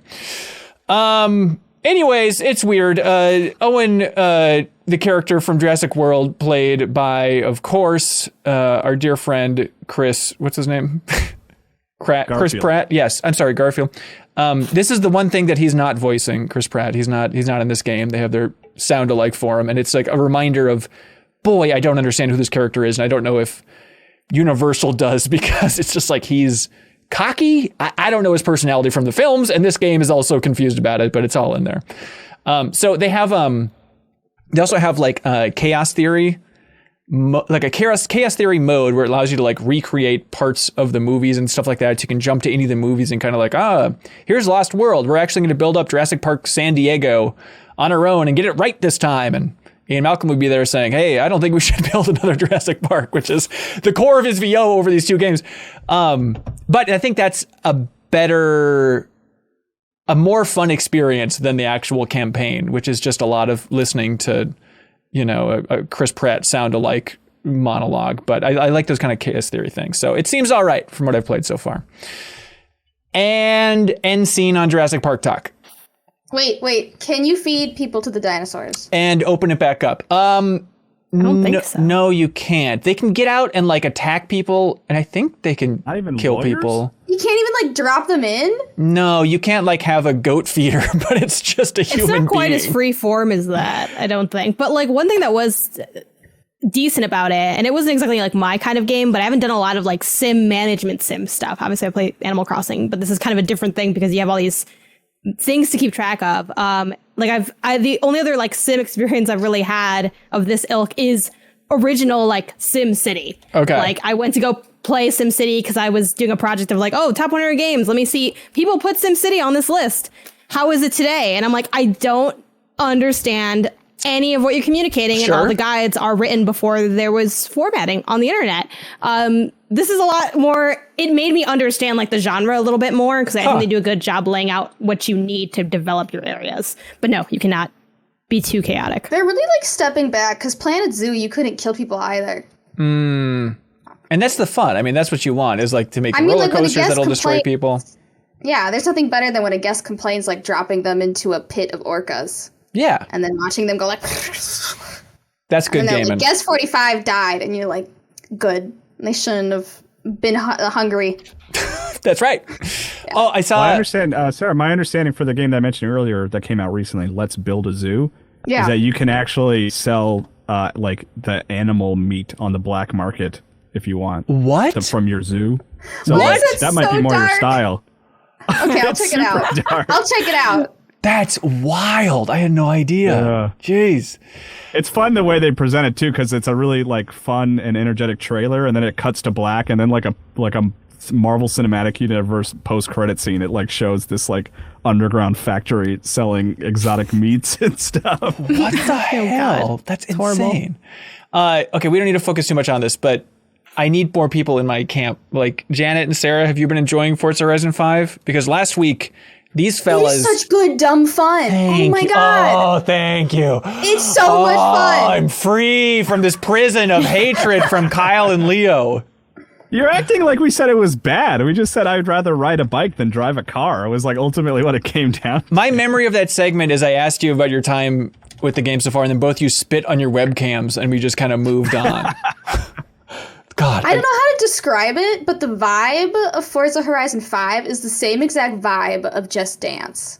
I don't know how to, like, the vibes are just the same. Just Drive 2022. It's just, what does that mean? There's music playing? There's just like a dumb party vibe. Yeah. Only positive vibe throughout the entire thing. You're just there to, like, drive your car fast, do whatever you want, and, like, have a good time. Yeah, that's it. That's the Horizon Festival. Janet, are you digging it so far? Yeah, it's fun. I like it. I'm hoping for this to be the one that I like go completely through, because I didn't actually finish, even though there's no like real campaign, but I count as like when you've done all the main objectives. Right. Is that being done? Forza Horizon 4. I like it. I like the areas. Somewhat, I'm Mexican, so the fact that it's in Mexico, I think is really cool. Like going to Tenochtitlan and seeing like the pyramids. And I think for the most part, they like did a pretty decent job. There are times where I'm like, is this like okay to have in here? I don't know. But I think like a good example of them like being respectful and engaging with the culture in a fun way is like there's an area pretty early on where you drive like by and around and through the pyramids. And I think that's super cool, where a way that they could have made that be kind of tacky is if you could like drive through them or something. I'm like, that would have been kind of messed up. But it's like, no, it's also they had, my brother's really intensely into Forza and racing games. And he mentioned to me that they actually had commissioned artists from Mexico to make some of the murals you see in the game. Oh, that's cool. So I think little touches like that are really cool. So far, the diversity of the area and the sort of tasks they give you are pretty fun. There's one race I did that was essentially in the world's tightest cornered track. We have all these ramps and it's just chaos. And I've enjoyed that a lot. I think so far my only complaints are pretty nitpicky, but they can get a bit frustrating for me. I think some of the photo mode decisions, the fact that you have to save and then download and name the file to really save it in the game. Interesting. Kind of like ridiculous. I think the lack of, there's like not much Mexican music or Spanish music in the game, which I think is insane. Yeah. And I get that it's very hard to license stuff, so I don't want to like shade them too much for it, but it just feels like, man, I feel like that's very much missing from this. So I just pull up Spotify and play my own playlist, and I just blast that, and I crack open some Modelo's, which I was going to do regardless of if I was playing Forza or not. I do that when I play Animal Crossing. And yeah, I just drive around, and it's been fun just checking it out. I do feel like it's a little bit less open than I thought it'd be. At least early on, they kind of lock you into these different areas in a weird way. But overall, I'm enjoying it. It looks very pretty. I'm playing on Series X. It's so good looking. Awesome. All right. Hey, Kyle Hilliard, that is. Do you know how this whole thing operates? What's up? Patreon. Right to the point this week, Hanson. That's right. No tomfoolery. Patreon, everybody. If you enjoy the show, you can support it or join it, please, over at patreon.com/MinnMax with 2 N's. And I am in love with some of our new supporters here, because new month, new supporters rolling in. So thanks to everybody who supports us at a higher tier on Patreon. Lets us plug whatever you want us to plug on the podcast, your passion project, your podcast, your Twitch streams, your small business, anything like that, just let us know. We're happy to do it, including, oh my gosh, we have a new person to support, Diverge Coffee. Diverge Coffee was started in 2020 by 2 friends, Bryant and Nick. We bonded over our mutual love for video games, coffee, and our passion to start a business. Some of you in the Better Quest Discord may have even helped us choose our logo or taste tested some of our roasts. Now that we're a little more established, we wanted our first real attempt at advertising to be with the community we started with and love so much. We're excited to be able to support MinnMax, and if you enjoy high-quality coffee, consider supporting us back. Being the nerds that we are, we have meticulously created roast profiles for each of our high-quality, ethically sourced coffee beans. Go to divergecoffee.com and browse our selection of blends and single-origin roasts. Once you find what you like, be sure to use the promo code MinnMax, 2 N's they say, at checkout to get 15% off of your order. Again, that's divergecoffee.com, discount code MinnMax for 15% off. What's better than plugging coffee every week on the podcast? This is great. Thank you so much, folks, for sending these out. Janet, you got some too? Yeah, I got the Peak Guatemalan roast, which is, I believe this one, I want to say this one's the light one. And then I have Checkpoint, which is I believe that one's the dark roast. And it's a blend of the Peak alongside some Brazilian beans. And I like both. The light roast feels like it's uncorking something in my mind, caffeine-wise, because it's very strong and concentrated. Ooh. So I feel very alert after it. But I think the dark roast surprised me. It ended up being, I think, my favorite of the two there. Nice. And I have a whole family of coffee drinkers. I've had them test it out. So far, the Checkpoint blend is the household favorite right now. Sweet. There we go. And they're all available at divergecoffee.com. Use the promo code MinnMax, 15% off. Help us support them because they've supported us in a big way. Thank you so much. Also, thank you to our friends at Fixture S1. They want everybody to know about the Fixture S1, which is a clip that you put on your Nintendo Switch Pro controller so you can have the Switch screen on the go. Combine going on the go, Kyle, with the greatest Switch controller with Fixture S1. You can find it on Amazon for $35. There's a link in the description if you want to check out a Fixture S1. It is very cozy, very comfortable. It also has a carrying case bundle option if you're interested in that whole thing. We're giving some of these away. We'll have more details at the back half of the show talking about exactly how you can win a custom Fixture S1, but thank you to Fixture S1 for being so helpful. Also, thank you to our dear friends at I Am 8-Bit. They want everybody to know about the Hyperlight Drifter, Kyle, vinyl soundtrack. Yes? Kyle? Sorry, I had it on mute because I've got a bit of a cough. Oh. I'm trying to make sure no one hears. But Hyperlight Drifter, fantastic soundtrack. I would love to have that on vinyl. That would be amazing. Thank you, Kyle. The music's by Disaster Piece, and the soundtrack has a translucent colored vinyl, deluxe custom packaging with magnetic wing flaps. It includes the full digital soundtrack as well, so check that out. Also, check out everything on I'm 8-Bit's wonderful online store. You can get 10% off everything under $100 by using the promo code Turkatron. One word, everybody. 10% off everything in I Am 8-Bit's wonderful online store. Help support them because they support us in a big way. Thank you so much. And they support us by doing wonderful things like shipping out a wonderful prize from their wonderful online store each and every week to a member of the MinnMax community, whoever submits the greatest question of the week. So everybody look alive. Let's try and remember exactly what's good this week so they can win this Manifold Garden copy on Nintendo Switch. Thanks to I Am 8-Bit. All right, let's get to these community questions, but to do that, we need some help from a very generous donor. Janet, I'm sorry, but we need to make room. Would you mind clapping out of here, please? Of course. Thank you, Janet. Matt Winter, welcome to the MinnMax show, sir. Thank you very much. It's so great to be here. Thank you. Oh my gosh, it's an honor to have you. Generous donor during Extra Life. What is your story? Did you watch all of the Extra Life stream? What compelled you to say, I will support a children's hospital to be on a podcast? Tell us everything. Well, I wish I had the time to watch the entire stream. It's probably a bit much, but I agree. I watched a lot of it. Let me put it that way. Way too much into like the wee hours of the morning here on the East Coast. But no, I've always enjoyed these streams. I've enjoyed your streams. I know I'm a regular watching the GI streams and everything like that. So, and I've always wanted to be in a position where I could donate. I've donated before, but like on this level, let's say, and fortunately this year I can, and what a great perk to be here on the MinnMax show. So yeah. Oh, that's awesome. Well, thanks so much for being here. Do you have any advice for us next year with Extra Life? Any tips?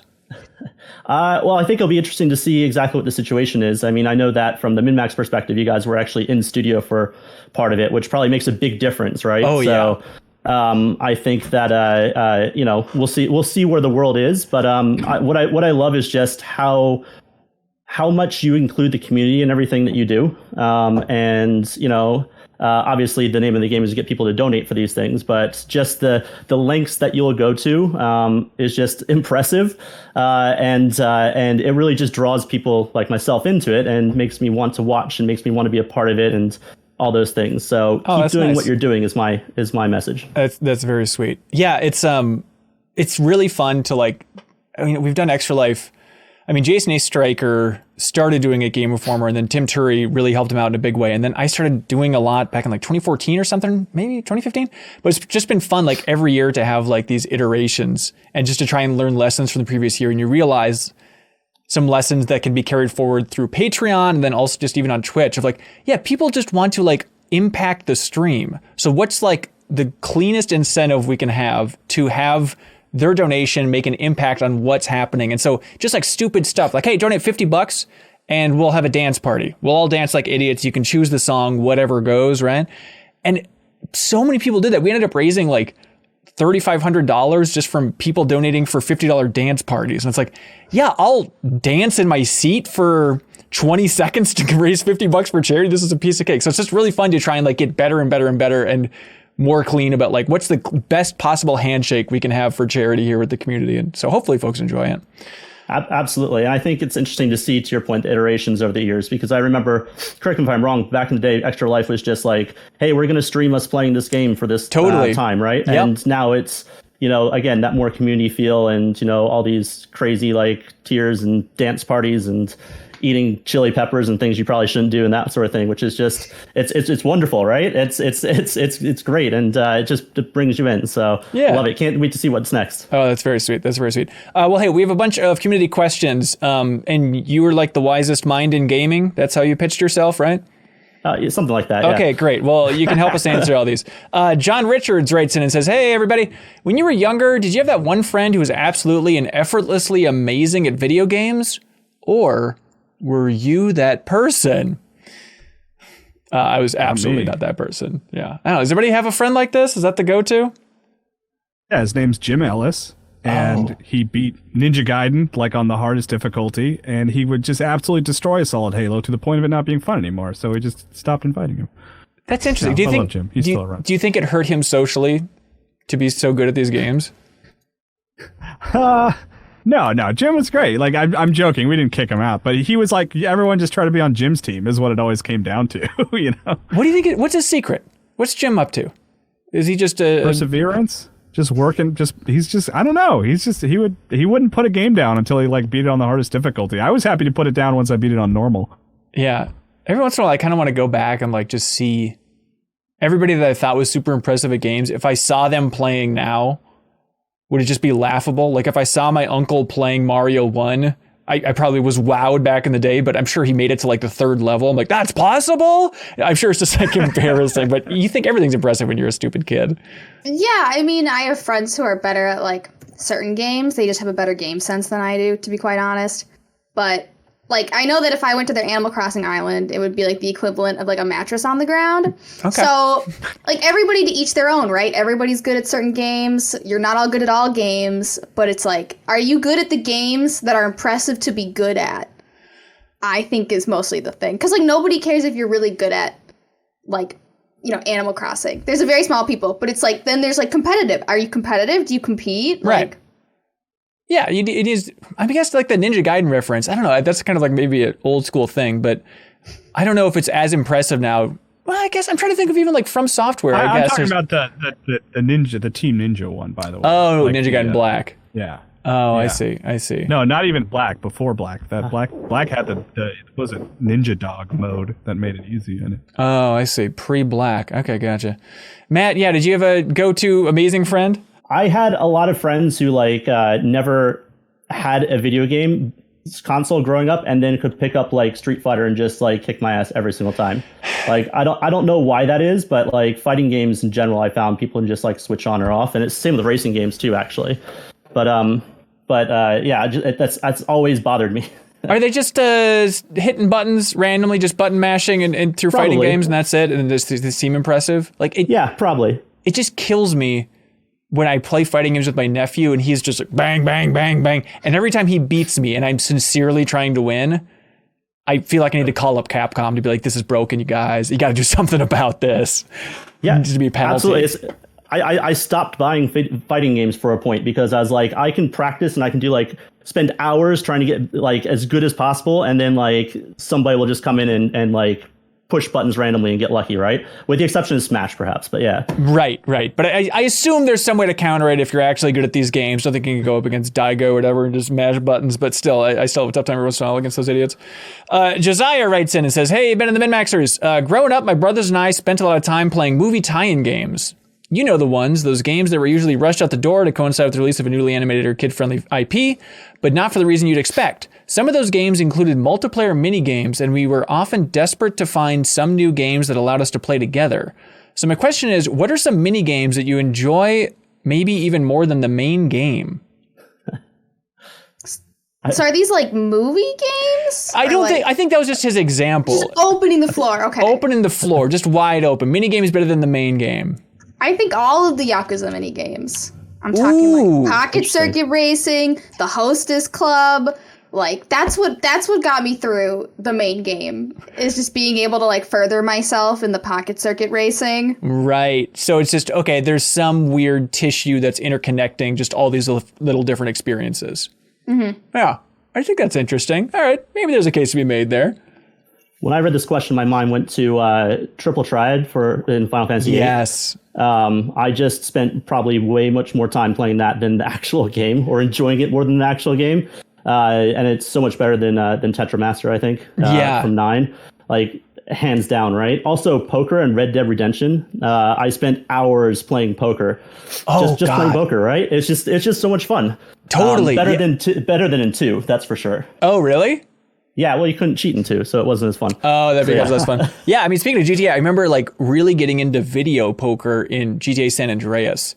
And just my money was just infinite at a certain point, because I just spent all my time just reloading saves and going in there and just cranking that stuff out. And it was just like stupid video poker. I don't know, hold these 3. It's nonsense, but I guess that was fun back in the day. I had to look it up to make sure this was the title, but there was this 3DS game called Dylan's Dead Heat Breakers, which is like I think a Nintendo published game. Yeah, Nintendo published, fan pulled. Like Dylan is in Smash Brothers as a trophy, I think.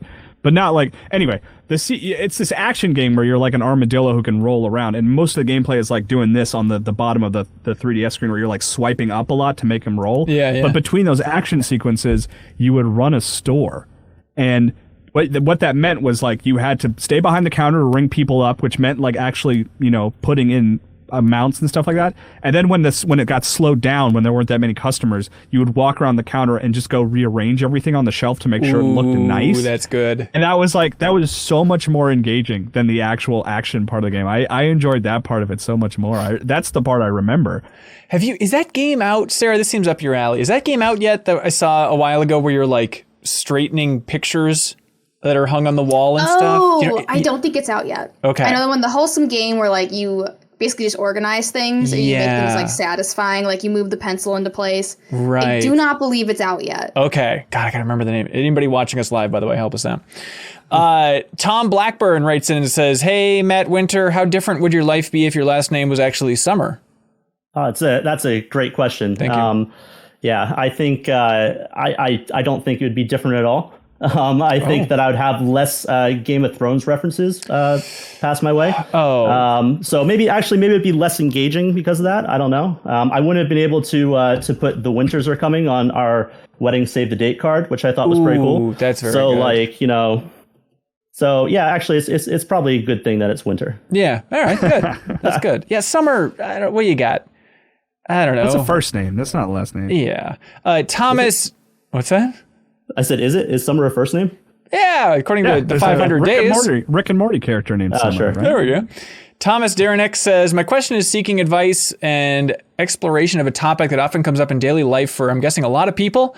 Even though over the last few years, gaming seems to have broken into the mainstream in a big way, I still feel a need to hold back my excitement for it with people. Often while talking with people I don't know as well, or with family members I don't see as often, I'm hesitant to converse about my gaming hobby because I'm not certain how well it'll be received. As an example, if a work friend asked me for my weekend plans, I would first offer up anything non-gaming before admitting that I spent a lot of it finishing Metroid Dread, which was fantastic." Is this something y'all can relate to? Oh my God, yeah. So normally I don't care anymore. I used to care, but now it's like there are so many people out there who play games. You can find a lot of common ground with anyone. But one time I was talking to my coworker who I had just started at this new position, and it was on like a gaming team, but like under a bigger umbrella of a company that wasn't about gaming. So I was walking back with him from this meeting, and I was trying to find some like common topics. And I think this was when Death Stranding had just launched. And I was like, so like, what do you think about like Norman Reedus and the Funky Fetus? And he just looked at me and he was like, the what? And I'm like, the Death Stranding, like the baby game, like the Kojima baby game.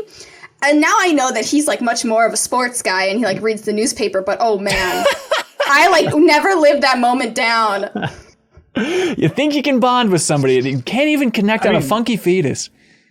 I mean, I think that's a good example because it's like I'm happy. I love talking about video games, and I'm not like I don't mind someone knowing I'm into video games, but I just get into like the weeds really quickly. Right. And that's where I worry that I'm like boring somebody is that I'm talking about like this new Hideo Kojima game where maybe they played Resident Evil 4 back on the GameCube once in their life. Like I worry that I'm boring them is my fear more than feeling like a nerd or something like that. Totally. You always catch yourself like, oh, I didn't have to go this deep. Like this is a humble brag situation, but I was being interviewed recently about that Oregon Trail documentary from my hometown newspaper, which is the same one and the same writer that came up with Computer Loving Cohorts, by the way. And so in the interview at a certain point, I told him like, hey, by the way, you added a caption in your last article that said Computer Loving Cohorts and our community's really run with it. And he's like, oh, that's weird. He's like, maybe I can slip it into the new article somehow. And then he didn't, but that's fine. I'm not judging. But anyways, we're talking about Oregon Trail and I was trying to explain like how well that sense of game design has aged, especially compared to anything else from 1971. But then to do it, I was explaining what a roguelike was, and I was like, what am I doing? Like, just say the game design has aged well. Like, it was 5 minutes into an explanation about roguelikes, from like, oh, this is so stupid and irrelevant. I'm wasting this person's time. I'm stupid for being this smart about video games. I don't know, Matt. Do you talk to people at work about video games, or does it go too deep? Oh, yeah, absolutely. I talk to people all the time about video games at work. But I think it's a good point about like, there are different levels. You have to know like where that person stands, so how to bring it up. And but I think that when I was growing up, especially in high school and maybe even college to a certain extent, video games were not like, they were seen on different level than they are today, right? So it's like I probably did find myself like not associating myself as much as like a gamer like back then as I would now, where it's just like, oh yeah, of course I play games, like everyone does, what I mean? It's awesome. Yeah, like back then it wasn't like as cool, quote unquote, as it could be perceived these days. So yeah. I think the times have changed. Yeah, and I'm trying to think like the core of the question too, of just being like slightly embarrassed about it. Like I think it kind of came through in my online dating days where I wouldn't write video games. I would write that I liked games as an interest, as a way to be like, maybe then if they're into tabletop games, they'll find this more approachable than if I just wrote video games. Solitaire. I don't know. Could be anything. Maybe he likes toying with people's hearts. That's right. Oh, interesting. Yeah, to each their own. Hanson, do I remember some story on some replay back in the day about you approaching girls at the bar with like something to do with board games or something like that? I don't think so. So this is, so we told this story and I feel bad because people always attribute it to me, but it was, trying to remember, it was my friend Jesse, who's very funny. And I think it was his idea, or he was just joking around that I would try and hit on girls by saying, hey, so are you into word-based board games? Just calling me a big old dork. And so that was like a stupid joke thing, which was then very weird because that then was in my replay wiki, like hits on women by asking, are they into word-based board games, which I never did, to be quite clear. And then the weirdest part is one time I went on a date with somebody and very early on in the date, she said, are you into word-based board games? And I was like, some, I guess. Yeah, I guess, like just trying to roll with it. And then she's like, yeah, I Googled your name and found out who you were and found a wiki. And that was on the top of the wiki. It's like, that's really weird. Research. Yeah, that is stunning. Chris Culkins writes in and says, he just has a question just for Kyle. It's kind of a mean one, but I thought it was interesting. So I'll subject you to it, Kyle. He says, I'm wondering if the panel, and this is the part that I replace just with the word Kyle, could list the mainline Assassin's Creed games in chronological order. Oh, in chronological order. Do you know the order roughly? Okay. This is like a history question more than an Assassin's Creed question. Kind of, right? Yeah. That's why it's fun, I think. So it's Origin, right? It's the first one. Assassin's Creed Origin. Really? That was the funny thing. What's the first one? Wow. There's a game that is older than Assassin's Creed Origins. That were the true Origins. Come on, you got to guess, dude. It's in the. I don't know. Some mobile Assassin's Creed game. Well, what civilization could be older than Egypt? Dinosaurs. That's right. Not really civilization, but that's right. Maybe if you go across the Mediterranean from Egypt, Mesopotamia. No, that a thing? Ancestors. That sounds like that count as an Assassin's Creed game. Assassin's Creed Odyssey, everybody, with the ancient Greeks. That one's technically the oldest. Okay, then yeah, see, I had it flopped. I thought it was Origins, then I thought it was Odyssey. Yep, so it's Odyssey, Origins. Valhalla? Correct. Then Assassin's Creed 1. Nice. Nailed it. Yes. All right. And then it's pretty straightforward from there, right? Then it's 2, and then Brotherhood and Revelations. Yep. Next one. And then 4. Yep. Right? Black Flag. Yep. Yeah, there's going to be one that's going to throw me off. Here's one you probably forgot about. Now this is okay. We're on Assassin. It's so then it's not 3. It's not 3. It's the Industrial Revolution one. Right? Incorrect. There's one. No. It's the French Revolution one. No. It's Unity. Incorrect. Think there's one after Black Flag that came out the same day as Unity. Yeah, it's the Russian one, right? Is it Russian? It's in the Arctic. I forget if it's Russian. Yeah, but that one's next. That's Rogue. Yep.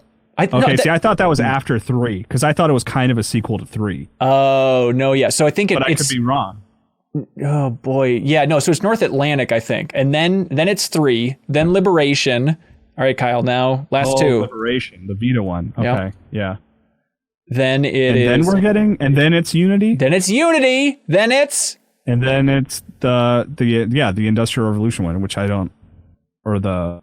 What is that one called? It's the one that no one has played that's supposed to be the best one because it came out after Unity. That's right. If you look up the wiki entry, actually, for Assassin's Creed Syndicate, it says the one that no one's played, but it's supposed to be the best one. There it is. Assassin's Creed Syndicate. Kyle. What a trooper. Nailed it. Thank you. Very impressive. Not bad.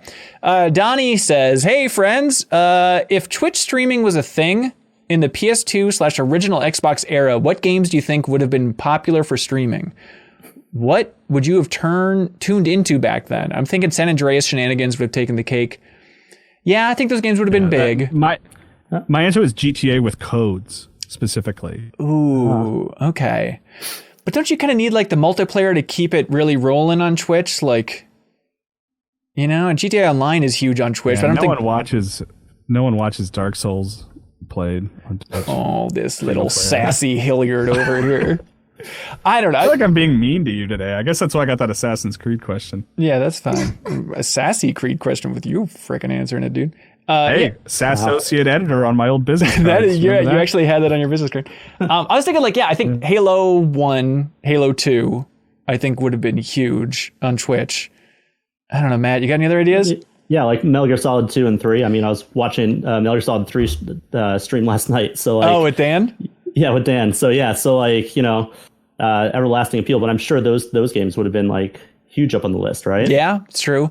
I thought about this question a lot. I meditated on this for days, and I think the correct answer is Smash Melee, though.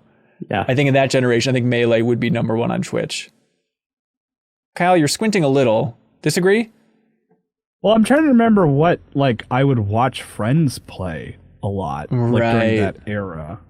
And it was Time Splitters maybe probably would be big. I feel like that was another multiplayer one. Sure. And then GTA I would watch friends play because you could just go. It was sandbox games, But otherwise, Jak and Daxter and stuff, I wasn't watching friends play that. That was all right. Everyone went home. I'm going to play Jak and Daxter now. Yeah, and we're the kind of freaks that would watch each other play JRPGs, which seems absurd now. Just I would just sit in your basement for 12 hours and watch you grind in an RPG. Oh, yeah. My friends and I would do that too. Absolutely. Yeah. I remember back Final Fantasy 6, Final Fantasy 7, all those. Yeah, absolutely. So good times. Bob McHugh writes in and says, The Wire, The Godfather. Sorry. I'm sounding like Scott Ackerman now. The Wire, The Godfather, and Pet Sounds are often viewed as masterpieces that end up on perpetual to-do lists. They're important but intimidating landmarks. I don't know if Pet Sounds is intimidating. Anyways, back to the question. They can be embarrassing for enthusiasts of the medium to admit they've never seen or listened to them. Still, they can feel like homework, and in the bottom of our heart, we know that we're never going to get around to them. Is there an equivalent example for games that are kind of the homework, important history lesson games? Yeah, it's called Death Stranding. I don't know if that's history lesson important, but it's like homework though. All right, I guess that's fair. It is true. I mean, I feel that way about JRPGs that are supposed to be classics. The Suikoden's, the Final Fantasy 7s. Right. I've struggled to go back. I'm embarrassed that I've never beaten Final Fantasy 7, the original. Yeah. I've tried to on a few occasions, and I find it difficult. Yeah. Oh, these days, yeah, probably. It doesn't really come up too often, except for like if you're watching two people stream and exploring your Final Fantasy themed house in Animal Crossing, and they see a room and they're like, what is this room? Why is there a pond and a grave in this room? Can you please explain that? No, I can't. I still don't know. It's a spoiler. I couldn't possibly get into it. I don't know. Yeah, Matt, what do you think for homework history lessons? For me, it's the GTA games. Actually, I just never got into them because I was busy playing other things. So like, I just never did. And I think it's one of those games, genres, whatever that is like. If anyone asks, I'm like, yeah, I've actually never played them. Sorry, you know what I mean? But they're probably the biggest ones for me. I mean, I was also thinking about like, some of the Witcher stuff that I've never played, or like Witcher 3 or Elder Scrolls, those style of games as well. They're just hard to get into because they're so time consuming these days as well. Yeah. Like Morrowind. Right? Yeah, go back to Morrowind. An important game that would be tough to go back to. Yeah. For me, it's a lot of like the early immersive sim stuff. I understand it's like, oh, it's smart and I should appreciate it better. Like, like a System Shock or like Original Thief and stuff. And like, I liked Deus Ex on PS2, which I understand is sacrilegious to play on PS2, but I never finished it. And even that, going back to that now, it's like any game, current or especially in the past, where I'm reading notes, like I can't do it. And I feel like reading notes as it ages, it's a little poor. Swiggity Swoo writes in and says, Computer 11 cohorts. Hey, there we go. If you could have one superpower, what would it be? And realistically, how would you use it? Also, Extra Life was a blast. Good show, mate. Thank you, Swiggity Swoo. The superpower question. Flight is like, oh, you go first, Sarah. Yeah, so mine is like very specifically the gravity rush power that Cat has, where like it's like flying, but it's just perpetual falling in different directions. Why do you choose that? Because it's like flying is cool, but what's cooler? Controlling gravity, which is essentially what it is. And you can like take objects with you. So like if you wanted to take a whole bunch of boxes or like a car or like anything with you in a certain direction, you just fall together. Oh, so like flying's cool, but if you were moving, you'd still have to fly every box to your new house. Whereas this, you have to like pick it up. Right. Whereas this, it's just everybody fly with me kind of thing. Yeah, you like take people with you, and you all just go crashing into something. Okay, I don't know. That feels more chaotic. I feel like it's kind of it's a controlled chaos. But you're still flailing around with gravity, right? Not if you're good at it. Not if you're good at controlled falling. I think having direct control... Falling with style. If you want to be crazy. I think I would go flight. Like I've been flying in my dreams since I was a little kid, and it is truly the best thing. And so like I think having that like fine-tuned control would be worth it more than the situations where it's like, I want my couch to fly with me, or whatever hell your gravity thing's about. Such a hater. Have you played Gravity Rush? No, I haven't, actually. No, then you don't get it. All right. Sorry, I guess I don't get it. Oh, let's see. Bob Beal in the chat says Goku's instant transmission would be his pick, which is like instant teleportation. That's very good. Yeah, it's a pretty good one. I don't know. I think for me, it's invisibility, right? Because you can just get into like all kinds of shenanigans with invisibility. Just go where you're not supposed to. You can just, if you don't want to be somewhere, now you're invisible, and that's cool. And you just like whatever. It's, I don't know. That just seems like the best one on the most selfish level. That seems like the best one for me. Yeah, there's an undertone of creepiness to it, but I'm not calling you a creep, man. It's just like a little bit of like, hey, wouldn't it be cool? You could just like walk into your neighbor's house or whatever. I mean, my mind didn't go there immediately. Mine neither. I'm saying some people might think that. Now, I'm not saying that, man. Matt just wants to get into concerts for free. Absolutely. Smart. And bank vaults. I guess it would be fun to like, stay in businesses after they close or whatever, see what goes on in there. They turn the lights off and it gets dark. Yeah, but wouldn't it be cool to like run through the halls of my high school? No, to like run through like to run through like aisles of Target, like if it's all dark and stuff. You could have fun with that. We live in Minnesota. You could probably like ask, like, can you guys turn the lights off really quick? And then I'll just run through, like, when they close. And, like, it's a Minnesota nice thing? You're just assuming that they'd be like, yeah, no problem. Just tell them this is your dream. This is all I have. And can you pretend that I'm invisible right now? Kyle, you seem like an invisible guy. Wow. No. Oh. Definitely a flight guy, for sure. But also, I think instant transmission is the better answer. But I was also thinking that character from Incredibles 2, her name's Void, how she just creates basically portals. I would love to just be able to leave a portal at the grocery store and just pop into the grocery store with a portal. But that's instant transmission is a better version of that. But I don't the finish line is wherever you want it to be with instant transmission. But this gets back, maybe I'm just thinking too much of it moving for no reason. It's just that idea of Sarah with the gravity is I think the portals might be kind of cool if you want to bring anything with you. Whereas instant transmission, you can touch Goku and go with him, but it's not like he can touch his couch and bring it anywhere, right? It has to be a human. I don't know. I guess his clothes go with him. He instant transmission to other people and sell. I bet he could do physical objects. Okay. That's a good question. I don't know. By the way, this is a nerd rabbit hole, but that's the greatest weird lingering thing from Dragon Ball is he's yeah, I learned this. There's this whole species of alien that can teach you how to do instant transmission. Oh, well. And no one else is give me the coordinates, Goku. Why aren't all the Z fighters going there immediately? This is incredibly important. Cheat code. Yeah, exactly. Let's see. L2 Larson says, hey, MinnMax, I'm loving the new Animal Crossing update in the DLC. Doing all of the work on my island has even inspired me to tackle some projects around my house in real life. My question for y'all is, what is your favorite real life chore? I like folding laundry because you can watch TV while you're folding laundry. And it's warm. That's okay. Yeah. Yeah. But I do dishes constantly. I'm in a constant state of doing dishes, and I highly recommend this. I bought a little TV, and I put a Roku device in it right by the sink. So now I watch all kinds of great television sitcoms while I'm doing the dishes, and it's a much more pleasurable experience. See, that's really smart. I have a little thing for my phone that I put up there, a little stand. So I do the same thing. So I'm fine with dishes and dusting and cleaning, because you're right. You just have the TV on the background. I hate folding clothes, but I'll do it.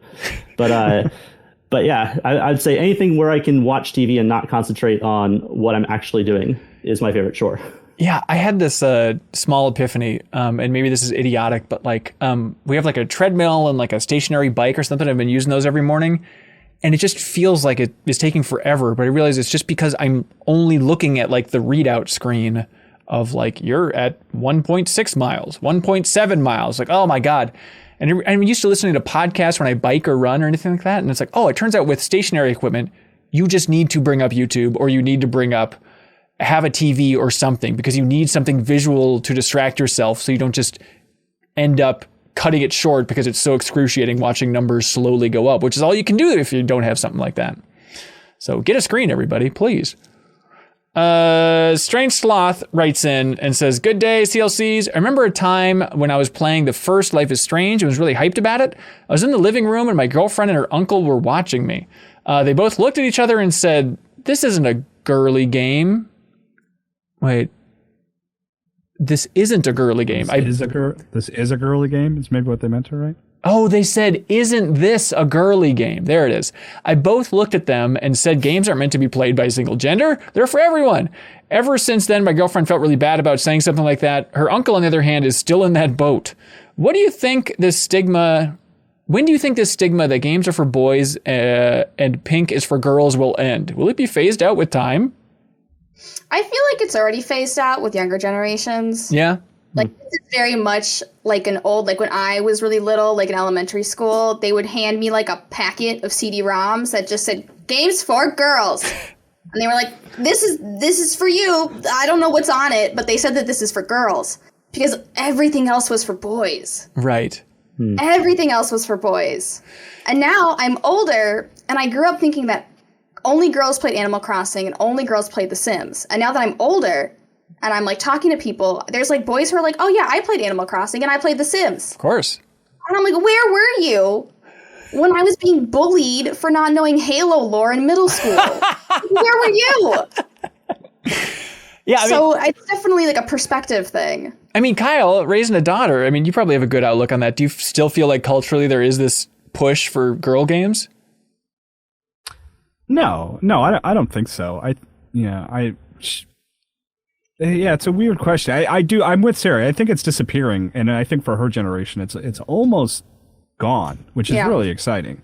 Yeah. Okay. I hope it's fully gone. But I mean, she definitely you know, there's still, but it's all about just genres you like or don't like, as opposed to it being for gender. I mean, she still doesn't like, you know, shooters and big, bold action games, but it's not because she thinks they're for boys. It's just because she doesn't want to fight stuff, you know? Interesting. I think what's great is that you can go onto Twitch and you can just see people streaming everything, right? There's no delineation when you're there of like, oh, well, I'm a girl, I have to stream this, or I'm a boy, I have to stream this. They just stream whatever game they want. And I think that's a huge sign that we are moving away from that, which is great. If not, we're all right there. Yeah. Andrew Molnar writes in and says, hey, everyone, all the talk about Elden Ring got me thinking about how I've always heard such great things about Bloodborne, Souls, etc. But when I tried Bloodborne, I hated it and put it down almost immediately. What's a game or movie or TV show or book that seems to be universally praised that you just can't get behind? Mine's also probably Bloodborne. Yeah. I literally tried for 4 hours to get through the first area. And I just backed myself into a corner as I used all my health items. And they were like, yeah, like, you're kind of screwed now. And I'm like, oh, okay. So I should just restart at this point and just be better. So, yeah. Didn't go back to that one. Twitch wasn't guiding you for that one? Don't you think they'd bring you along? They were, like, trying. But the issue with, like, the opening area of Bloodborne is that it is kind of sink or swim in a way. And it's just weird how you can back yourself into a corner so fast if you just don't understand, like, if you don't pick up parrying fast enough, you don't pick up, like, using your gun fast enough, it's very difficult. Yeah, Bloodborne's a game that gets easier as you go along. It's definitely hardest at the beginning because you're learning all those mechanics. Yeah. Does anybody else have something that universally praised that they don't like? I mean, for me, I have never gotten into, like, a Fortnite or Overwatch or anything like that, even though it's universally beloved by a lot of people. I just can't really, with the limited amount of time I have these days, because of all kinds of silly adult stuff that I have to do, like jobs and things. Like it's one of those things where you have to, on any of those like massively like online games, you have to get in, you have to just like master it quickly, or else you'll just never be able to catch up. And I've never been able to get behind that. And then also Assassin's Creed. Sorry, Kyle. I've just never been able to get into. Am I a noted Assassin's Creed fan? Kyle, you did a pretty good job on that quiz. I think you're a real champion. What about like update the wiki? What about like Final Fantasy 14, Matt? Like if you got that Final Fantasy love, were you tempted by 14 at all? That needs a lot of hours. Yeah. So that needs a lot of hours. I've been a Final Fantasy fan like since the beginning, since the 80s, right? And I was so excited for 11 when it was first coming out, and I just couldn't get into it. Now that was probably also technical limitations of the PS2 trying to be an online gaming system and stuff like that. And then I tried again on 14, but yeah, you're absolutely right. There's just not enough time, unfortunately, to put into it. But I love what they've done with it. I love how 14's reinvented itself and, really had such a massive change curve to be able to come into the place that it is now, and how it like amalgamates all like aspects of previous games. Like there's a huge Final Fantasy VI like part of that game which I'd love to see Magitech in there and stuff. Yeah, because that's my favorite game of all time. And so I'd love to. I just don't have the time to dedicate to it. Yeah, totally. They delayed it by a couple weeks, so you can now have more time to get ready to jump in. No, was that devastating, Sarah? 2 weeks, right? Yeah. It was very devastating. I was planning on my Thanksgiving vacation being the Final Fantasy 14 update, and then they pushed it, and I was like, no! Family time! What am I gonna do now? But I think I have some stuff to, finish up still, so I guess I'll just do that. Just check things off my Final Fantasy 14 list. Oh boy. Is Final Fantasy 14, do you think, like your favorite Final Fantasy game, Sarah? Honestly, it kind of is. Yeah. But I also really liked Final Fantasy Advanced Tactics for the Game Boy Advance. Interesting choice. Yeah. That's my favorite Final Fantasy game, but Final Fantasy 14, it's just, I think it is my favorite Final Fantasy game, and it's the one that I put the most hours in. I have like more than 300 hours in it. Yeah. As you need to get through the entire, all the expansions. But right. Yeah, very good. Very good. Captain Cobblepot has a really sweet comment. Maybe it's indulgent, but they just say, hey, new to the MinnMax Patreon and MinnMax content altogether. Happy to be led here from the Easy Allies Trivia Tower episode with Michael Huber. Overjoyed to be here and looking forward to binging a bunch of those Deepest Dives videos shortly. No question, just wanted to share a positive message. Thank you, Captain Cobblepot. Nice of you to be here. We appreciate new supporters. Tanner Methvin writes in and says, hey, MinnMax crew, what's your hoodie preference? Heavy or light? Zipper, no zipper? How big, deep should the pockets be? You need that zipper. It helps. Yeah, gotta have the zipper light. I don't like a thick hoodie. Not for me. Really? Oh, see, I'm the opposite. Yeah. No, Yeah. it's got to be like I feel like cozy when I wear a hoodie, right? Not just like a lightweight thing. And I prefer no zipper. Zippers get in the way.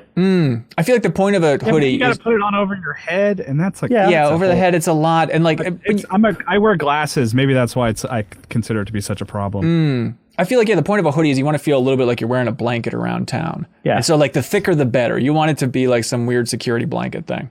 There you go, Tanner. Mick Manga writes in and says, as a big One Piece fan, I'm cautiously optimistic about the upcoming live action show on Netflix, but I've got to know what does Kyle, being he liked One Piece World Seeker, think of the casting? You're now the biggest fan, Kyle.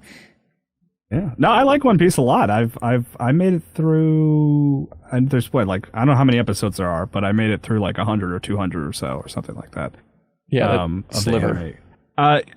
The casting, which is very exciting for me, is I don't know any of those people. They're all like completely new to me, but I was like, oh, look, I could see that because I don't have any like history to place on them. Like the guy who's playing Spike in Cowboy Bebop, like it's going to be hard to not see that actor, but it'll be fun for One Piece because like they're all new people. So I'm just going to see them as the cast of One Piece, and just seeing there's like a little bit of video of them talking about it. And there's like a couple pictures of them.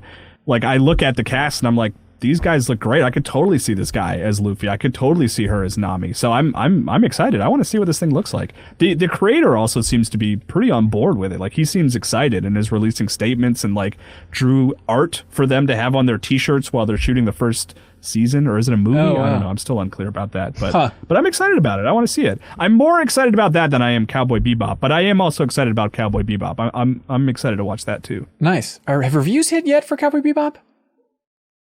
I don't think so. Okay. I'm gonna be wrong. Tanner Hoisington wrote in and says, there have been a couple of extremely, I know no one cared about this, but I think it's interesting, so bear with me, please. It's about Jurassic Park, Sarah. No, Tanner says there have been a couple of extremely low-key releases from Square Enix in the last few weeks with big names such as Yoko Taro's voice of Cards and Hiroyuki Ito, the director of Final Fantasy 6, 9, and 12, their game Dungeon Encounters. Is there any new trend to be spotted here? Japanese industry legends are getting small projects greenlit? Japanese game marketing continuing to be confusing? I do think it's interesting that both of these Square projects were released within a month of each other, within a couple of weeks of each other. And it's like, yeah, here you go, Legends. Here's a little passion project. Have fun. And I know they didn't make the biggest splash and they're both kind of quirky and bare bones. But Matt, have you seen that Dungeon Encounters game at all? I haven't, no. It's I'm really, intrigued, though. yeah, it's really wild. So it's Ito who, left in the middle of 12's development, or am I thinking of another Final Fantasy creator? I might be. I think I am. But it's just like a bare bones RPG where it looks almost like a tabletop game, and it's just like the numbers, and you're just going around. There's no real story to frame this thing. That. Yeah, it's really wild. And yeah, Sarah, did you see Yoko Taro's Voice of Cards game? Did you look into that much? Yeah, I didn't. There's a demo out, right? There was a demo out for Switch. Yeah. And I thought it looked really interesting, but like not interesting. It was like interesting and like, that's cool.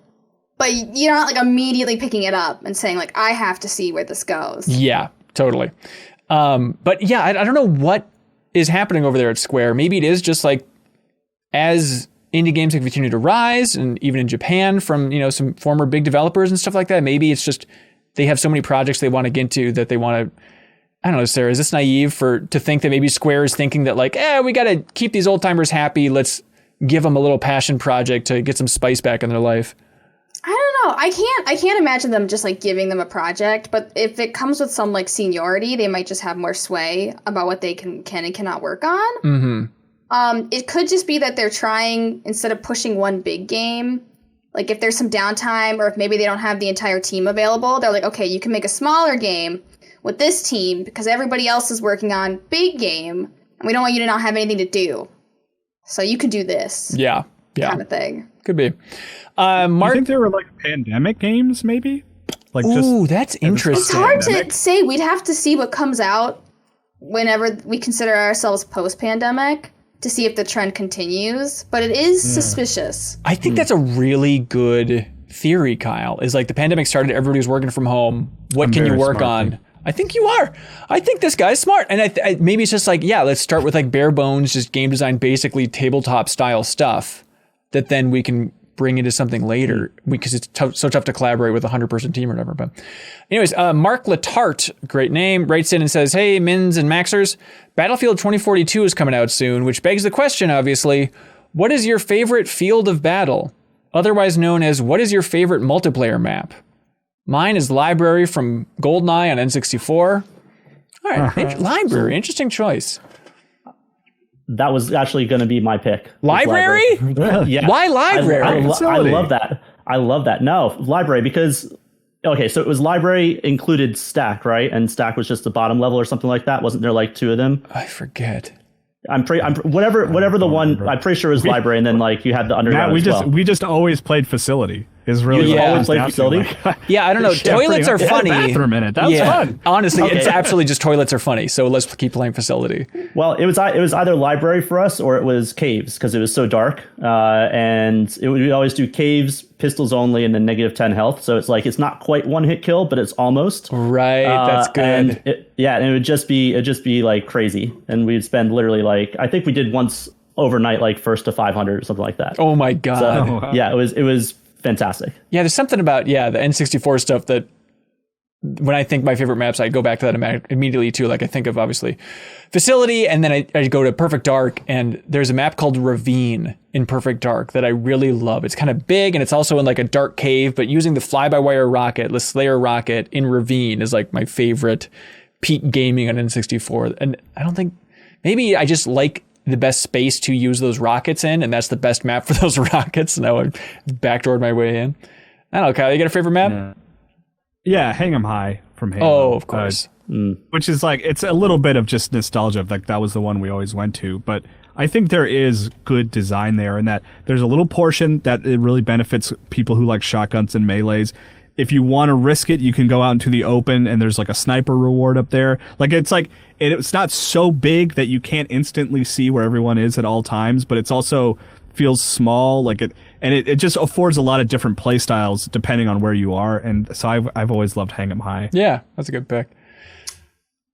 Sarah, did you have a thought on this? Yeah, I do. Mine doesn't align with yours. I think I misunderstood the assignment, but like my favorite multiplayer map of all video games was the Kirby Air Ride City Trials, which was an open map that you drove around on your little Kirby cars in, and you had to like collect upgrades for your little Kirby cars. Yeah. And they would give you hints about the type of event that would be occurring after like the time limit was up. So is it going to be like a flying race? Is it going to be like an all-out brawl in the middle of a stadium? Is it going to be like a speed race? And you kind of have to create your own car. And then at the very end, they'll throw you into something, and you'll be like, I put everything into power, and we're supposed to be flying, and you fly 5 feet and then crash. But like that Kirby Air Ride City Trial, like I dumped so many hours into it with my friends. The best map of any video game ever. Awesome. All right, I gotta play it at some point. I'm looking it up. Justin Ray writes in and says, you can choose one console library from each generation and are not allowed to play any games from the other consoles. Which would you choose? So you're locking it off forever, moving into the future. Kyle, Super Nintendo or Sega? Super Nintendo. Well, hang on. It's interesting. They don't say Genesis. They say Super Nintendo or Sega. So maybe Super Nintendo. I mean, this thought experiment is like, what gaming setup did you have as a child? I guess that's true. But really, all Sega consoles. But Super Nintendo, pretty handily. Yeah. All right, Matt. PlayStation or N64? Ultimately N64. Ooh. But only because of the amount of time that I had playing multiplayer with my friends. I just couldn't give that up. There it is. I love Final Fantasy VII. I love Metal Gear Solid. I love all those, right? But GoldenEye and Mario Kart and Blast Corps, even like all those games are just so great. And you can still get your RPG fix with things like Quest 64. Yeah, Quest 64. Yeah, and probably Paper Mario, your favorite game. Oh, Paper Mario, of course. Yeah, hell yeah. Sarah. Okay, this is a layup. PS2, Xbox. GameCube.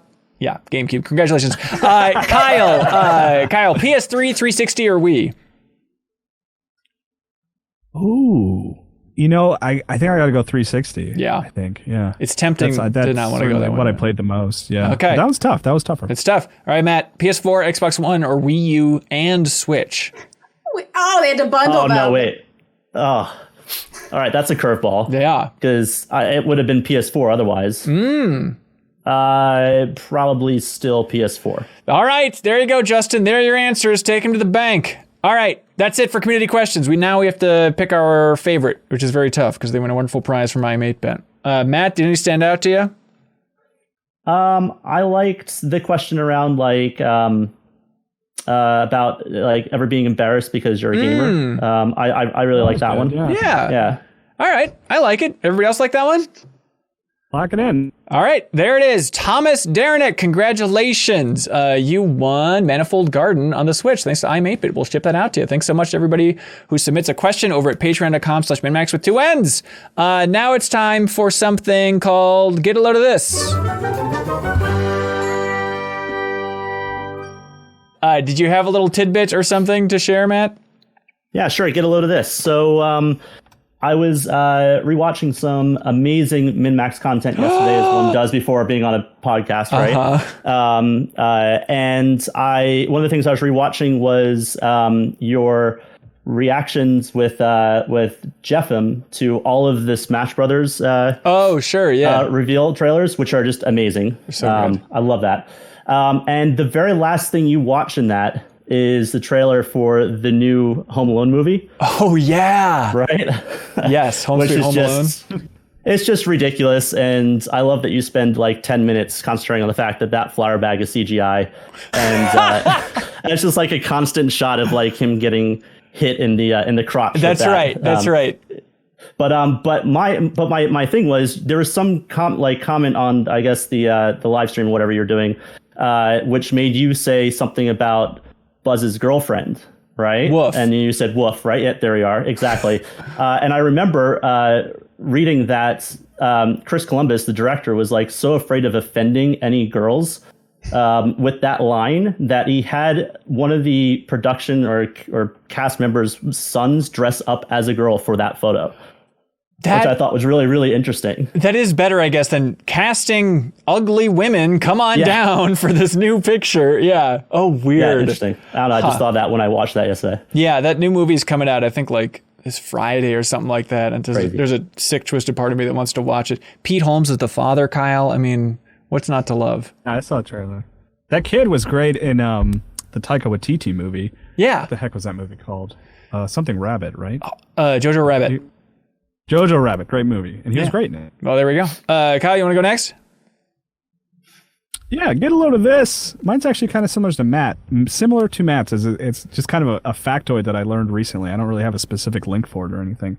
I mean, kind of went down a Monty Python rabbit hole recently. Netflix has a good Netflix has a good documentary just diving into their history, and I was rewatching The Meaning of Life. And something that really sort of blew my mind and stood out in that documentary is that, they did the first series or the second series, and it was starting to gain momentum and be popular.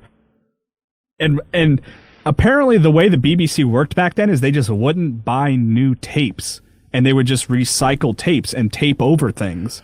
What? And they were set to tape over the first 2 series of Monty Python, and they just, through the grapevine, the guys heard about it just casually. And so one of them went and offered to buy new tapes for them in order to, and they, they're like, look, just give me these tapes. I'll buy you new tapes.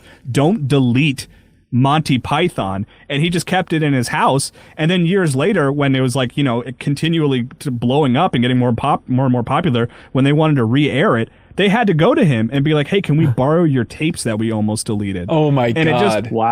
It just blows my mind that the Monty Python could have just been deleted because the BBC didn't want to buy new tapes. It just made my eyebrows go oh my God, thank God someone went in there and just was can I please buy those from you? That's so mind-boggling. It would have been insane. That's crazy. But anyway, so that was my get a load of this. That's good. Hey, get a load of this. It makes me value what Frank Cifaldi is doing even more, Yeah, Frank Cifaldi, if you're not familiar, he's the #1 Monty Python fan. Stephen Totillo. Get a load of this, everybody. Stephen Totillo tweeted recently, Everybody's having their big earnings calls, everything like that. But he tweeted, "Why do the big players in the industry love making live service games? Look how much more money EA makes doing that than just selling a game directly." And this is a breakdown from their earnings call. And I feel like even last week on the podcast, we were talking about living games, and the conversation with Leo was kind of like, maybe they're kind of fading away. But there are stats here for gaming from EA in 2021. And so these numbers are in millions of dollars, which is confusing, but they made $1,911 million from full games. And then from live service and microtransactions, they made $4,485. So they're also projecting 2022. This isn't too much different from what it was, but 2022, 70% of all their games profits are coming from live service. So if anybody is hoping that stuff's going away, keep dreaming, kids. Mm-hmm. The future is Wales. Ugh. Sarah, you got one for this week? Oh yeah, get a load of this. In celebration of the Animal Crossing update finally releasing gyroids to the game, which are present in every single other Animal Crossing game, I have some gyroid fun facts for you. Please. Apparently, gyroids are inspired by Japanese clay figures called haniwa, which were made for ritual use and buried with the deceased between the 3rd and 6th century AD. So when you dig up a gyroid in Animal Crossing, you gotta think like, did I just dig up a body as well? And then also, some of the gyroids are like NPCs, right? Like Lloyd, and they can talk and they can interact with you, which like leads you, and some of the villagers say things like, some of my best friends are gyroids, leading us to believe that gyroids hold some degree of sentience. So those are your fun facts. As you're imprisoning them in your basement. Yeah, to dance and sing for you forever. Only to Bubblegum KK. Okay, of course. Hey, get a load of this from the community. We have a Discord where everybody's sharing these all the time. Bunch of fun facts. Leafeon, the pizza turkey, shared a story from Polygon written by one Ana Diaz with the headline, Unpacking Players, which is that new indie game. Unpacking players keep mixing a GameCube up with a kitchen appliance. Apparently there is like a pixelated GameCube in this game that's all about unpacking things. You have to choose where everything goes. And everybody keeps putting this thing that is the GameCube in the kitchen because they think it's a kitchen appliance. And there's quotes from the developers in there that are like, yeah, I don't know. We get so many people reaching out confused about what this is, and everybody just confusingly puts it in the kitchen. It is not supposed to go in there. It is supposed to be a GameCube, everybody. But it turns out, Sarah, that there's a bunch of young people playing games, and they don't know about the past. They don't know about a GameCube. Right. What color is it? Is it purple? It's purple. It's very clear. Purple GameCube. Very clear. That game's big in my house right now, and my daughter was certain the DVD player was a waffle maker, and she was getting frustrated that it wasn't accepting it. Because she doesn't know what a DVD player is. When was the last time she used a DVD? That's so weird. I want to play that game. It seems really great. Yeah, I want to play it too. It's very good. Yeah. Awesome. All right, that's it, everybody. Thank you so much. Matt, thank you for being here. Oh, thank you. It's been amazing. Yeah, do you have anything you want to plug? Not really. Charity? No. Charity? No, not really. All right. Just thanks for everything you guys do. You guys are amazing. Make sure everyone listening supports MinnMax as much as you can. Oh, please. Every facet, right? Because it's just brilliant what you do. Just your whole mission and the content you create. So thank you very much. You're too sweet. That's very kind of you. Too nice. Disgustingly nice. Yeah, I don't care for it. Let's see. Thanks for the big donation. I mean, that's huge. It's unbelievable. Yeah. Absolutely. Well, I was happy I was able to do it. Absolutely. Not just to be on this with you, but just in general. Absolutely. Yeah. And are you a big Nintendo On wine fan? Because we're looking at your wonderful shelf of wine behind you here. Absolutely. I love that show, and I hope that it's continued to be rated or ranked number one in each one of your polls, because especially seeing Sarah's reaction to Echo the Dolphin. That was was amazing. Yeah, fantastic. You need to have a couple glasses of wine in you before you check out Echo the Dolphin and try and wrap your mind around what that game was. Absolutely. But anyways, Patreon, everybody. That's how this whole thing is supported. And just a heads up that we have Trivia Tower, the new episode of Trivia Tower, the new competition in Trivia Tower, the new installment of Trivia Tower, however you label that. It's coming up Monday, November 15th.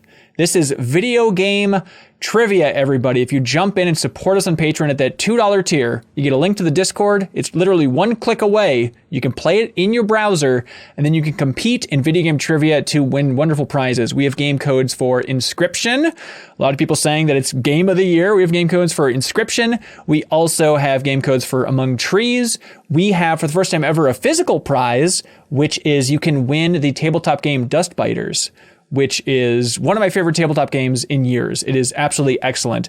And as our special guest co-host for this episode of Trivia Tower, we have Brittany Blombacher from What's Good Games joining us, who really cracks me up. So that should be a wonderful show. So get here for that. You can prove that you know a thing or two about video games, or just help support the concept of Trivia Tower in general by supporting us at that $2 tier. It'll be a fun Monday night for you, we promise. Also, thanks to everybody for following us on Instagram. We've been giving away, specifically Brian Vore, who's handling social media for us, has been giving away a ton of codes. We gave a code away to Osh VW last week for Jet the Far Shore, and this week we're giving away a code for Aliens Fireteam Elite on PlayStation 5. All you have to do, follow MinnMax Show on Instagram, and we have a post up every Thursday saying, hey, the new episode of the podcast is live. And it's a bunch of our faces looking all pretty and stuff like that. And all you have to do is leave a comment on that post, and you are automatically in the running to win a copy of Aliens Fireteam Elite on PlayStation 5. It's a real piece of cake. Plus, we also have an ongoing giveaway for 2 Fixture S1s on Instagram as well. You can find the post that reads MinnMax Giveaway, and all the details will be there. So give us a follow. Check out those posts. We have a ton of stuff to give away.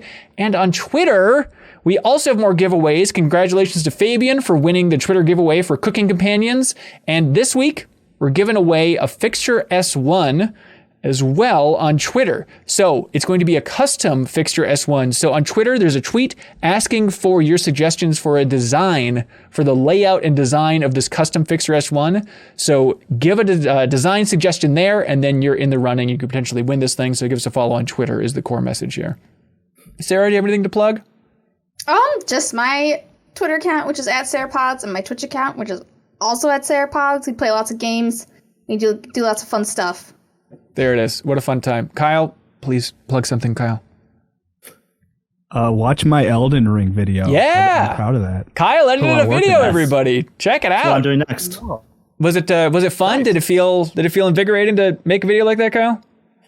Yeah, no, I really did genuinely. It was fun. I enjoyed doing that. I miss doing that. It is time consuming. It's not something I think that I'll be doing a ton. Yeah. But I liked it. I enjoyed it. Nice. It is nice. I felt your pride in that video for how quickly you were diving into the comments and like responding to people's comments and stuff. And saying, yes. It was nice. Even if the comments were you just saying, no, actually, I am good at this game. You're wrong. Yeah. I'm not going to try to pretend I'm great at From Software games. No, everyone in the comments, literally footage you can watch of me playing. Yeah, everyone was very nice in the comments. So thanks for checking out that video of Elden Ring gameplay with Kyle. And thank you to everybody who supports us at the $50 tier, the thank you crew over there on Patreon. Ooh, new names. You all ready for this? Some new names. Thank you to DivergeCoffee.com, Andrew Uerkwitz, Opposwitch on Xbox, Kris, Shakes True King Music, Fixture Gaming's Fixture S1, I am 8-bit. I should get used to saying that. Ludwig Roque, Zachary Pligge, Andrew Vala, BeatenDownBrian, Prettygoodprinting.com, Jawarhello, Mirko Arico-Torreno, Mark Seliga, John Higby, Call Me By Your Game Podcast, Waranis, Dan Villone, Starkiller, Ted Ryser, Clemens Zobel, Steve Bamdad, Purebred Number 6, Spider-Dan, Preetham Yarlagadda, SpiralInYourEyes, and General Nadine 99. Thank you so much, everybody. Matt, do you want to say be good, have fun, let's go? Sure. Okay. Be good, let's fun. Okay. Ready? Okay. You ready? And action. Be good, have fun, let's go. Thanks, everybody. There you go. Thanks.